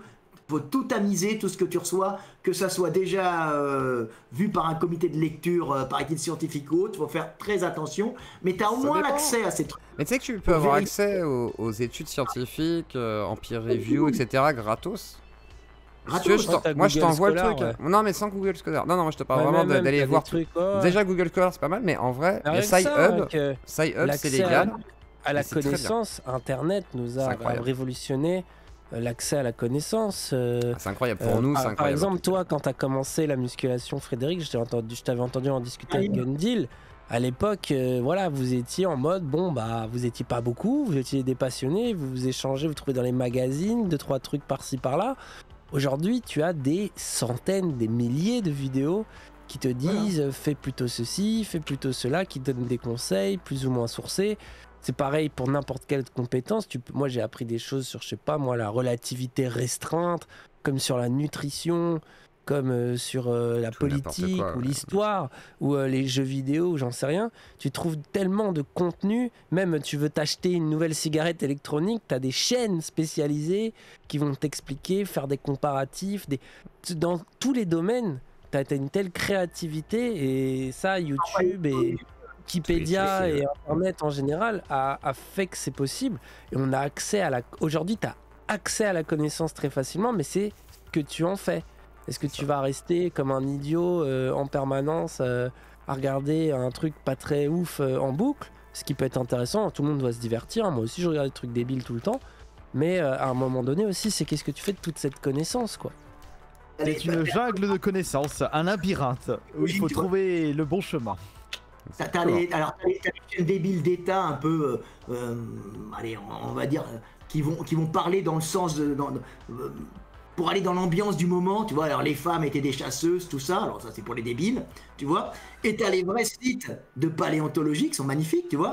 Par exemple, je me souviens il y a 10 ans, hein, il y avait l'université du Texas qui avait la première numérisé en 3D des squelettes entiers de toutes les espèces de primates, plus ils étaient allés numériser les squelettes des australopithèques et tout. C'est-à-dire que tu avais l'os sur ton ordinateur en 3D haute def quand tu accédais à leur site qui tournait dans tous les sens. Tu n'avais même plus besoin d'être sur place quand tu as un bon niveau comme moi pour analyser le truc et voir où s'implantaient les muscles. Donc j'étais dans mon fauteuil en Hongrie en train de visualiser comme un mec qui veut se faire des kilomètres pour voir l'os dans les mains. Et en plus, moi, je connais l'anatomie. Tu vois, donc putain, là, il y a ça. Putain, il y a là, c'est... Je le faisais tourner. T'imagines ce qu'on trouve? Bah bien sûr. Mais aujourd'hui, tu sais, enfin, malheureusement, c'est pas légal, en fait, normalement, mais c'est légal. C'est-à-dire qu'il y a un projet, ça s'appelle le projet Tor, qui permet d'aller donc sur Internet, avec des sites non référencés par Google et tous les autres navigateurs. Et en gros, tu as un projet qui s'appelle le projet SciHub aussi, donc ça c'est encore différent, c'est des gens qui ont réussi à choper en gros la majorité des études scientifiques qui peuvent exister sur Terre, et surtout tout ce qui a été lu en peer review, donc en gros qui a été validé par les pairs, etc., qui sont vraiment des méta-analyses, etc., recherche et tout. Et tout ça, c'est accessible gratuitement grâce à SciHub en fait. Vous tapez SciHub, il y a même Dirty Biology à l'époque qui avait fait quelque chose avant qu'il y ait un grand scandale. Il a quand même fait des bonnes choses. Et du coup, allez voir tout ça. Et SciHub, ça vous permet d'avoir accès à toutes les études scientifiques de manière gratuite et sécurisée. Quand on y pense. Voilà, et puis même les moyens de production, on peut télécharger les logiciels. À l'époque, faire du montage. On fait la télé chez nous, quoi. Tu devais prendre la bobine, la couper, la machin, c'était des compétences, ça coûtait très cher. Aujourd'hui, Adobe Premiere, moi la première fois je l'ai téléchargé. Bon, aujourd'hui je paye une licence parce que j'ai une boîte, je peux me le permettre. Mais à l'époque, je l'ai téléchargé sur un site, j'ai installé les trucs. C'est comme ça que j'ai commencé à faire mes premiers montages pour YouTube. T'avais Audacity, t'avais des logiciels libres et tout. Maintenant, t'as des logiciels de 3D. En fait, les moyens de production, on les a, et c'est presque hyper simple. Même aujourd'hui, TikTok, tu vois, depuis l'application, tu peux presque créer, monter et tout C'est complètement hallucinant. Filmora, et même dans Minecraft, même dans les jeux, t'as des génies de la création qui arrivent à faire des trucs complètement dingues, complètement fous. Et du coup, même si on a d'un côté, dans notre époque, on doit avoir un regard critique sur le côté aliénation que les écrans peuvent procurer, mais aussi paradoxalement, on n'a jamais eu autant accès à la connaissance et à la créativité, notamment quand on vient de classes populaires. Parce qu'avant, c'était un truc qui était réservé aux gens qui en avaient les moyens, tu vois. Puis même, il y a une sorte c'est pareil pour le milieu de la musique. Maintenant, t'as tous les programmes. Tu peux faire des musiques de grande qualité. Ça m'arrive quand je tombe sur des musiques de cybermetal, ce que j'écoute actuellement. Et quand je me renseigne un petit peu sur le groupe ou les musiciens, des moments je me rends compte que le gars il était tout seul à faire tous les instruments et il a utilisé des programmes pour faire la batterie. Et en plus, il n'a jamais fait de live.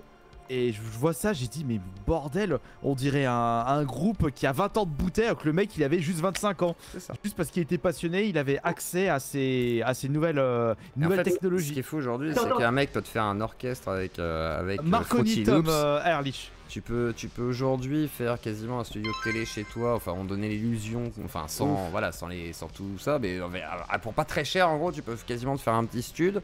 Après il faut un PC quand même, c'est la seule contrainte et la fibre aussi possible, mais c'est vrai qu'une sorte d'accession. Alors après il y a aussi une aliénation au niveau du travail, c'est-à-dire que les gens peuvent devenir des stars sur les réseaux assez facilement on va dire pour certains réseaux. TikTok ça commence à être une sorte d'Eldorado pour pas mal de gens d'ailleurs, il y en a plein qui veulent migrer là-bas pour ça, mais en même temps il y a pas mal de problématiques. Par contre, c'est vrai que pour moi, ça mindfuck dans le sens où je me dis jamais j'aurais pensé vivre une époque comme ça. Et on parlait de voitures volantes, je savais qu'on les aurait pas, mais par contre, on vit quand même une belle époque où on a accès à une connaissance incroyable, un étendu fou. Par contre, il faut être capable de trier là-dedans, et ça, c'est le principe de l'éducation. Maintenant, ce qu'on fait, c'est-à-dire qu'avant, avoir un atelier de sculpture, ça demandait d'avoir un espace énorme, des apprentis, 3D, et de manier de la glaise, de manier du marbre et tout. Maintenant, les mecs, ils ont ZBrush. Ils créent leurs outils, ils créent tout. Et c'est une autre façon de sculpter en 3D sur un ordinateur. Et t'as des mecs qui te font des trucs merveilleux, ZBrush. Et là, avec une imprimante 3D, tu vois, tu le mémorises et tu te sors une sculpture, tu vois. Mais attends, que tu peux retoucher toi-même si t'as envie, tu vois. Après, c'est pas forcément, du coup, le même travail. C'est-à-dire que n'importe quel mec maintenant, avec des petits moyens, pas énormes, mais des moyens, peuvent devenir de grands sculpteurs. Avant, c'était réservé à qui? À une bourgeoisie douée. C'est-à-dire il fallait déjà être un bourgeois, fils de riche, et en plus être doué. Maintenant, tous les mecs qui sont doués peuvent être de grands sculpteurs. Imagine ce que c'est. Et pareil pour la recherche. Vu toutes les données que tu as, tu peux prendre les données scientifiques et les analyser de ton côté sans avoir un cursus universitaire. Parce que tu as quasiment accès à la même chose que les gars qui font des études. Alors évidemment, pour être médecin, tu vas sans opérer, tu vas pas pouvoir être médecin. Mais pour faire de la recherche en paléontologie, tu vois, même en histoire, même en analyse, tu peux faire ça. Même en pillage, par exemple, moi j'ai des potes, ils prennent les images de Google Earth, tu vois, ils ont toutes les revues historiques sur l'histoire, tu vois, ils ont accès à ça, ils vont... les sites, etc. Ouais, bien sûr. Voilà, ils regardent les sites et le soir ils vont en 4x4 avec des détecteurs de métaux et ils vont te rechercher tout ce qu'il y a sous terre dans un champ que personne n'avait vu, tu vois, ou que quelques chercheurs avaient remarqué, et ils te récupèrent tout ça. Et le mec, il vient de rien, tu vois, et il est passionné d'histoire, il connaît l'histoire des pièces, l'histoire des machins. Je peux te montrer des trucs, c'est horrible, puis en Hongrie, tu vois. Et c'est moins 6000 ans. Hein. Ouais, tu m'avais montré, toi, effectivement, t'as plein de pièces comme ça, c'est ancien. C'est vrai que toi, mais c'est vrai que c'est. Non, aujourd'hui, la technique nous amène. En fait, moi, je trouve ça bien, en vrai. Hein. C'est vrai que c'est compliqué. Après, voilà, quand tu vois Uber Eats, comme ils ont eu leur politique, par exemple, et tout, bon, c'est compliqué. Quand tu vois comment certains streamers galèrent, même sur Internet, voilà, que ce soit YouTube, peut-être même TikTok, hein, il y a des gars qui sont dans la sauce actuellement, qui essayent de bosser dessus, qui n'arrivent pas à percer, etc. C'est très compliqué. Donc, c'est vrai que il y a une sorte d'ambiguïté un peu particulière, d'ambivalence, pardon, mais par contre, c'est vrai que c'est une époque formidable aussi pour tout ça. Après, si c'était mieux. Il y a du bon et du mauvais, quoi. C'est comme toute époque. Il faudrait que ce soit plus équilibré, quoi. Il faudrait que ce soit plus équilibré, surtout. Tu vois, les idéaux, on vit dans l'utopie, c'est-à-dire que tu avais des philosophes à l'époque qui imaginaient le savoir universel ou l'accès à une sorte de bibliothèque, et c'était des projets utopiques. Rien que ce qui est Wikipédia, tu racontes ça à des philosophes des siècles passés, ils vont pas te croire. Ils vont te dire c'est impossible qu'on arrive à ça. Donc il faut se rendre compte qu'on vit dans... Bah c'est ça, non mais là on vit avec des possibilités complètement hallucinantes de pouvoir faire de la musique comme ça avec un logiciel, des gamins de 12 ans qui téléchargent un logiciel, qui le craquent, tu sais pas trop comment, sur le PC de papa et qui commencent à faire de la musique et qui vont peut-être devenir derrière des grands musiciens. C'est proprement fabuleux et ça, bah, c'est extraordinaire quoi. Après, il y a aussi le pendant inverse où tu as des gens qui vont s'obséder de leur physique sur Instagram et se suicider parce que ils sont trop dépressifs, de se dire ah je vais jamais y arriver. Mal, tu vois, il y a du bon et du mauvais quoi. Non, non, c'est pas si dur. T'avais fait un sans faute, Astérion, là. T'allais être pris à la FI, là. T'allais être communicant et tout. Je retire ce que j'ai dit. Ce que je veux dire par là, c'est que tu as la possibilité de soit créer ou soit faire te mentir à toi-même et à mentir ce que tu fais sur Internet et à déprimer. C'est ça que je veux dire. J'ai vraiment refait un énorme raccourci, je suis désolé. Bien sûr, mais non, mais t'as raison sur ça. C'est aussi ce que t'en fais. Enfin, faut retrouver on a de la liberté dans tout ça. Et on est condamné à être libre, hein, comme dirait Sartre. Et du coup, on peut faire preuve de mauvaise foi et se dire que vas-y, tout est foutu, tout est déterminé. De toute façon, la planète est foutue, nanana. Mais on vit aussi une époque extrêmement riche de connaissances, de partage, d'entraide, de vidéos, de machin, de créativité. Bah, autant en profiter et essayer de faire des choses, quoi. C'est que la vie est dure, elle est injuste, c'est une chose, tu vois. Mais être ingrat en est une autre, tu vois. Non, elle n'est pas injuste. Oui, voilà. Pas injuste, puisque la vie est ce qu'elle est. Elle est absurde, si tu veux. Absurde, ouais. Absurde, oui. Non, tragique, si tu veux. Tragique si tu veux, mais ça dépend. Bah après, on en revient un peu à la situation de Zioclo, comme tu le dis. T'es pas né sous une bonne étoile, t'as eu déjà des problèmes dès le début. Alors que t'as d'autres personnes, ils sont nés dans la bourgeoisie, ils ont déjà plus d'avantages. Ouais, mais ils se suicident aussi. C'est ça que je veux dire. Ah ouais, des fois ils en font rien. Ouais, voilà, c'est ça le pire, c'est que moi je pense pas. En fait, attention, hein, moi je pense même pas avoir une vie pire que les autres. C'est pour moi, elle est normale. C'est ça le pire, c'est faut pas s'attarder en mode s'attrister et tout. Pour moi, c'est tout à fait normal. C'est genre moi, c'est la normalité. Des fois ils en font rien. Imagine quand t'as les parents bourgeois qui te payent les cours de piano, les cours de chant, et tu finis aussi mauvais que Roméo Elvis. C'est ça. Oui, ça va. Bon, allez, la balle est gratuite, la balle est facile. Je rigole parce qu'en vrai, il a du succès, contrairement à d'autres qui feront jamais rien. Mais ce que je veux dire par là, c'est qu'aujourd'hui, ce qui est bien, c'est que même quand t'es un petit no one, tu viens par moi d'un milieu ouvrier, tu peux, en téléchargeant des logiciels de musique ou autre, trouver via YouTube, via les réseaux sociaux, tu peux exister. Et mine de rien, il y a un truc un peu inégalitaire et plus méritocrate qui est en train de corriger Internet. Parce que ce système de caste étouffante où il y avait que les bourgeois qui pouvaient créer, être des artistes ou être des intellectuels, hein, aujourd'hui c'est beaucoup plus accessible à celui qui s'en donne les moyens, qui a de la détermination et de la force de travailler, de se remettre en question, tout ça. Même si c'est plus difficile, tu n'auras pas les mêmes cartes que les autres, tu peux quand même émerger, et on voit des profils émerger, même des gens issus de minorités qui avaient des vies très complexes, très difficiles, qui se retrouvent à pouvoir exister à travers Internet, alors qu'à la télé ou au cinéma, personne ne les aurait jamais calculés, et ils finissent parfois par jouer dans des films, par créer des grandes choses. Et Jul, très bon exemple, Jul, par exemple. Un truc un peu méritocrate sur Internet, même si évidemment il faut aussi de la chance, être là au bon moment, être dans un domaine populaire. Voilà, il y a toujours des critères un peu déterministes et du hasard et de la chance. Mais il y a aussi le travail, entre guillemets, un peu plus récompensé aussi, quoi. Et il y a les frontières ouvertes aussi. Si ça marche pas en France, tu peux aller à l'étranger. C'est vrai. Tu vois, tu fais faire des contacts par Internet. C'est vrai que pour certaines personnes, c'est une solution d'aller à l'étranger pour commencer leur carrière, voire même la faire. Hein. C'est vrai que ça peut être une solution, parce que des fois, tu peux pas peut-être faire ce que tu veux en France non plus. Il y a des choses que tu peux peut-être pas faire exactement, ou peut-être de manière plus compliquée. Pour certains, si c'est une opportunité, tant mieux. C'est vrai que moi, je pense que voilà, tant que t'es heureux, que t'arrives à t'épanouir, c'est déjà pas mal, tu vois. Surtout pas dans un monde évident. Et même que tu sois fils de bourge ou prolo, voilà, ça peut être très compliqué. Donc là-dessus, c'est vrai que et c'est pour ça que la vie qu'on a, de toute façon, c'est pour ça que, si tu le vis bien, à peu près, tu vas te dire, bon, bah voilà, c'est comme ça. Et après, tu vas essayer d'accepter, d'avancer au fur et à mesure. Et je pense que, par contre, ce qu'il faut, c'est s'armer de patience, de détermination, de persévérance, même après l'échec, de résilience quand c'est compliqué. Et se dire, bon, bah c'est comme ça. Ah, vous mettez que 141 pouces bleus?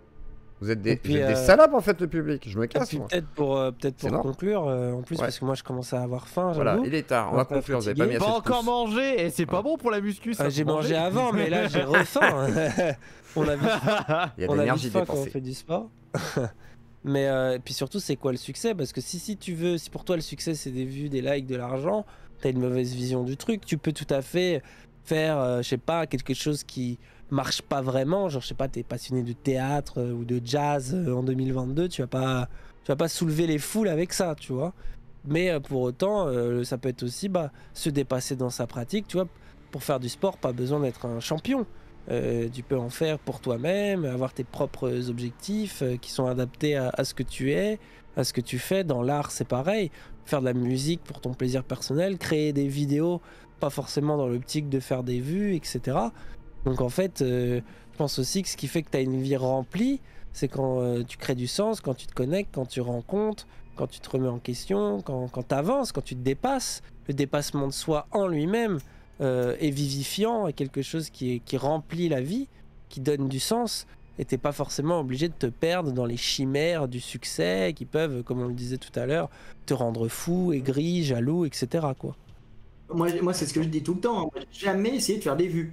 Ah bon, tu me mens? Non, j'ai jamais essayé de faire des vues. Ma chaîne, à la base, c'est une chaîne pour pouvoir diffuser un message que je pouvais pas diffuser ailleurs. Donc j'en ai profité, je gagne assez d'argent avec mes bouquins pour faire ma chaîne, tu vois, et dire ce que j'ai envie. Et il y a un truc qui est absolument génial, c'est que je suis pas obligé de plaire. Tu vois, je fais ce qui fait que j'ai un travail de qualité. Liberté, oui, t'as déjà cette liberté qui te permet de... Je suis pas obligé de plaire, ça c'est énorme.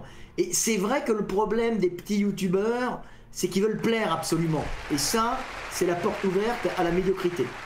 Alors tu peux réussir un moment, alors tu vas faire du... Je suis un peu baisé quand même. Après Zio Claude, tu sais, je suis un peu dans ton cas parce que moi personnellement, ce qui me motivait à me lancer dans mes projets, c'est un petit peu la quête de la gloire. J'avoue entièrement ce côté de personnalité, mais par contre, je me suis mis en échange. Je dois absolument faire que du contenu qui me plaît personnellement. Et c'est pour ça que j'ai toujours eu cette motivation, même si j'étais un petit peu déçu de ne pas atteindre un nombre de vues conséquent qui me convenait. J'avais toujours cette envie de continuer parce que mes créations me convenaient personnellement. Aujourd'hui, je n'ai plus vraiment cette course aux vues parce que je vis confortablement. Je gagne assez ma vie pour maintenant ne plus me préoccuper des vues. Voilà. Ouais, peut-être tu voulais vivre de ton activité. Moi, c'est pareil que toi. Voilà. T'es un peu plus obsédé par ça. Tant que t'en vis pas, à partir du moment où tu peux en faire ta vie, t'as le privilège de l'artiste qui vit de son art. Et je trouve que ça suffit. Après, gagner plus, t'es content. Mais c'est que du bonus. Ce qui est dur, c'est de pas se retrouver enfermé avec un patron, d'être dans un salarié aliénant et du coup de pas pouvoir travailler autant que tu le souhaites. Sûr, quand tu travailles à côté, c'est beaucoup plus difficile de te concentrer sur ta vie artistique. Donc au début il y a cette contrainte là, mais on la ressent tous et toutes quoi. Genre, sinon de toute façon c'est la vie. Si tu veux payer ton loyer, soit tu vas bosser dans un taf de merde, soit tu fais des études, soit tu fais tout pour que ton activité devienne ton travail. Et ça peut prendre du temps et ça peut être un peu obsédant, voire aliénant. Exactement. C'est vrai que de mon côté, ça a été j'étais obsédé par ça, mais cette obsession m'a permis de continuer et j'ai mis 9 ans pour réussir. Alors moi, je voudrais attirer l'attention d'un youtubeur qui est connu, hein. C'est Nota Bene. Ouais. Nota Bene. Et Nota Bene, il aurait pu sombrer putaclic, hein, avec des trucs de plus en plus débiles, tout ça. Et Nota Bene, qu'est-ce qu'il a fait? Et ça que j'aime bien chez Nota Bene, il a fait Nota Bonus. C'est-à-dire que Nota Bene, il fait de la vulgarisation historique, très précise, grand public. Voilà, mais c'est sympa, je veux dire, c'est sympa. Il fait aussi du Twitch, pour, à mon avis, parce que c'est quand même bien Twitch aussi pour avoir certains revenus, etc. Ça permet à son public de le voir, donc il y a un côté très communautaire. Mais je te laisse continuer, vas-y. Ça doit le fatiguer au bout d'un moment d'être obligé de faire ça. Et il a vraiment une passion pour l'histoire, et ça devait le gêner. Et il a fait Nota Bonus. Et franchement, Nota Bonus, alors là, on voit que c'est son kiff. Il invite des historiens, des paléontologues, mais vraiment les bons, tu vois, parce que moi j'aime bien l'histoire. Et là, il invite les meilleurs. Et il les laisse parler de leur passion. Il les interviewe, il les interrompt pas. On voit qu'il cherche pas à briller et qu'il est comme un enfant pouvant enfin avoir ses profs de fac à lui et donner cette passion qu'il a de l'histoire en laissant parler des gens qui normalement font 1000 vues, 2000 vues, parce que c'est extrêmement précis, et leur permet de faire 15 000, 16 000, 200 000 vues. C'est ce que j'ai eu l'occasion de faire rien qu'avec Shadowhand. C'est quelqu'un qui a une toute petite chaîne qui fait de la vulgarisation sur les religions, les néo-spiritualités, les sectes, un peu New Age, etc. Et on avait fait une première émission où il y avait quoi? Il y avait 30 personnes, voilà, on parle de franc-maçonnerie et tout. Mais depuis, avec le temps, je suis super content, c'est que j'ai pu ramener Greg Tabibian. Et comme il était franc-maçon, on parlait de la franc-maçonnerie. Et ça a permis de lui mettre surtout une visibilité incroyable, quoi. Et il était super content, même si c'est pas ce qu'il cherche, hein, mais ça lui a permis de voir que, voilà, déjà du soutien vis-à-vis de ceux qui aiment son travail. Et derrière, moi, ça me permet d'amener des fois des gens qui sont pas du tout connus, qui sont un peu obscurs et tout, et aussi de leur mettre une sorte de visibilité qui n'était pas possible avant, en fait, quoi. Mais bon, c'est super intéressant de pouvoir faire ça, et c'est vrai que voilà, on verra l'évolution au fur et à mesure, mais c'est cool, c'est cool. Mais en tous les cas, voilà. Vas-y. Alors je dis conseil pour les petits jeunes qui veulent faire, ne tombez pas dans le côté, alors c'est symbolique, hein, satanique, c'est-à-dire c'est vous dégradez, hein, c'est de faire de très bonnes chaînes, par exemple, d'information ou de réinformation, hein, avec un peu de polémique des fois pour dénoncer certaines choses. Et voyant qu'il n'y a que ça qui fonctionne, c'est attaquer les gens alors que vous l'attaquez au début parce que ça vous gêne de voir des fausses choses, vous essayez de chercher le mal partout et vous devenez une chaîne poubelle où vous ne faites que de la polémique et vous attaquez tout et n'importe quoi. Et je ne citerai pas le nom, hein, tu le connais, oui. Et ça, c'est l'inverse de Nota Bene. Nota Bene, c'est un mec qui, lui, a fait une chaîne de vulgarisation et qui lui a permis de vivre sa passion d'historien en invitant des mecs fabuleux, tu vois. Donc on peut trouver les deux voies, c'est-à-dire que le problème c'est que ça peut te détruire mentalement, c'est-à-dire que tu deviens une merde qui fait de l'attaque permanente, un peu comme ce qui était arrivé à comment il s'appelle, Marvel Fitness, qui était tombé là-dedans. Maintenant il revient, hein. C'est un bon garçon, on croit que je l'aime pas, je dis mais non, c'est un bon garçon, qui était tombé dans cette affaire d'attaquer tout et n'importe quoi parce qu'il avait vu que ça faisait du buzz. Il a compris, il a été remis sévèrement en place, un peu trop sévèrement, parce que c'est un gamin, en vérité. Ils ne méritent pas de la prison, hein. Mais il a déconné. Ça servait d'exemple, malheureusement. Ouais. Exemple, c'est-à-dire qu'on l'a tapé parce qu'il était faible, il avait pas d'avocat, il avait rien, tout ça, en vérité, tu vois. Il y a eu Juan Branco quand même, hein. Juan Branco, ça va, c'est pas mal. Qui s'est porté volontaire pour le défendre. La polémique, et qui font mal de la polémique. C'est-à-dire qu'ils ont vu que c'était bien au début, on dénonce des trucs, et ils en font un fonds de commerce. Il a été trop loin négatif. Surtout. En fait, Marvel Fitness, c'est qu'il a été, tu sais, il s'est laissé emporter par sa commu et lui-même, hein, c'est-à-dire en gros une affaire avec une meuf, et du coup, il pense que c'est légitime d'aller un peu plus loin dans tout ce qu'on balance, et elle aussi, tu vois, et tout le monde se laisse un peu emporter. Je pense que ça, c'est vraiment une dérive par contre de croire que. Marvel. Mais j'ai rien contre lui, hein. Je dis juste que tu te laisses, à mon avis, facilement emporter, tu sais, avec le côté communautaire. Moi, je le vois, hein, si je voulais dire j'aime pas machin et tout, tu sais, les gens ils seraient capables de suivre pour certains, tu vois, et ça, c'est flippant. C'est pour ça que moi souvent j'essaie de calmer en disant non mais en vrai voilà, il n'y a pas d'embrouille avec les gens. Bien sûr, faut faire très attention et ça, et surtout c'est vrai en plus, c'est-à-dire que vraiment à la base, même si parce des fois, il y a se prend la tête, il n'y a pas d'embrouille. Tu pourras jamais contrôler bien la sûr. communauté parce qu'il y a toujours des gens chelous, mais en même temps quand même tu peux donner des consignes générales et les gens écoutent quoi. Tu peux engueuler les gens quand ils vont trop loin. Nous ça nous arrive souvent avec Ras qu'on engueule les gens en mode bon là vous avez forcé quoi. Et ils nous disent ah oui je suis d'accord, non je suis pas d'accord, blablabla. Mais bon t'as une part de responsabilité. Après il y a aussi une part où bah c'est internet, hein, tu peux pas contrôler. Mais quand même, comme tu dis, les consignes sont nécessaires. C'est-à-dire qu'il faut quand même dire aux gens voilà, détendez-vous sur telle ou telle personne, etc. Quand ça a l'impression d'être ciblé, etc. Parce que moi je veux pas que ça prenne cette ampleur démesurée. Alors ça peut peut-être arriver des fois que ça dérape ou je sais pas quoi, mais à mon niveau pas trop. Mais je veux dire voilà, je pense que c'est une précaution à avoir quoi. Mais en tous les cas, On a fait le tour, exactement. Je tiens à vous remercier tous les trois, Frédéric, Dany et Astérion, d'avoir donc passé cette soirée avec nous pour nous parler de sport et bien d'autres choses. Du coup, on est parti dans tous les sens, c'est cool. Je vous remercie beaucoup. Je vous souhaite à tous une bonne soirée. Le chat, on se retrouve lundi. Je vous mettrai des rediffs donc pour tout le week-end et je vous fais des gros bisous. Voilà, c'est très bien. Et abonnez-vous si vous êtes à fin de vidéo là. Pensez à vous abonner, c'est logique. Et mettez un petit pouce bleu. Les bibis. Des bisous.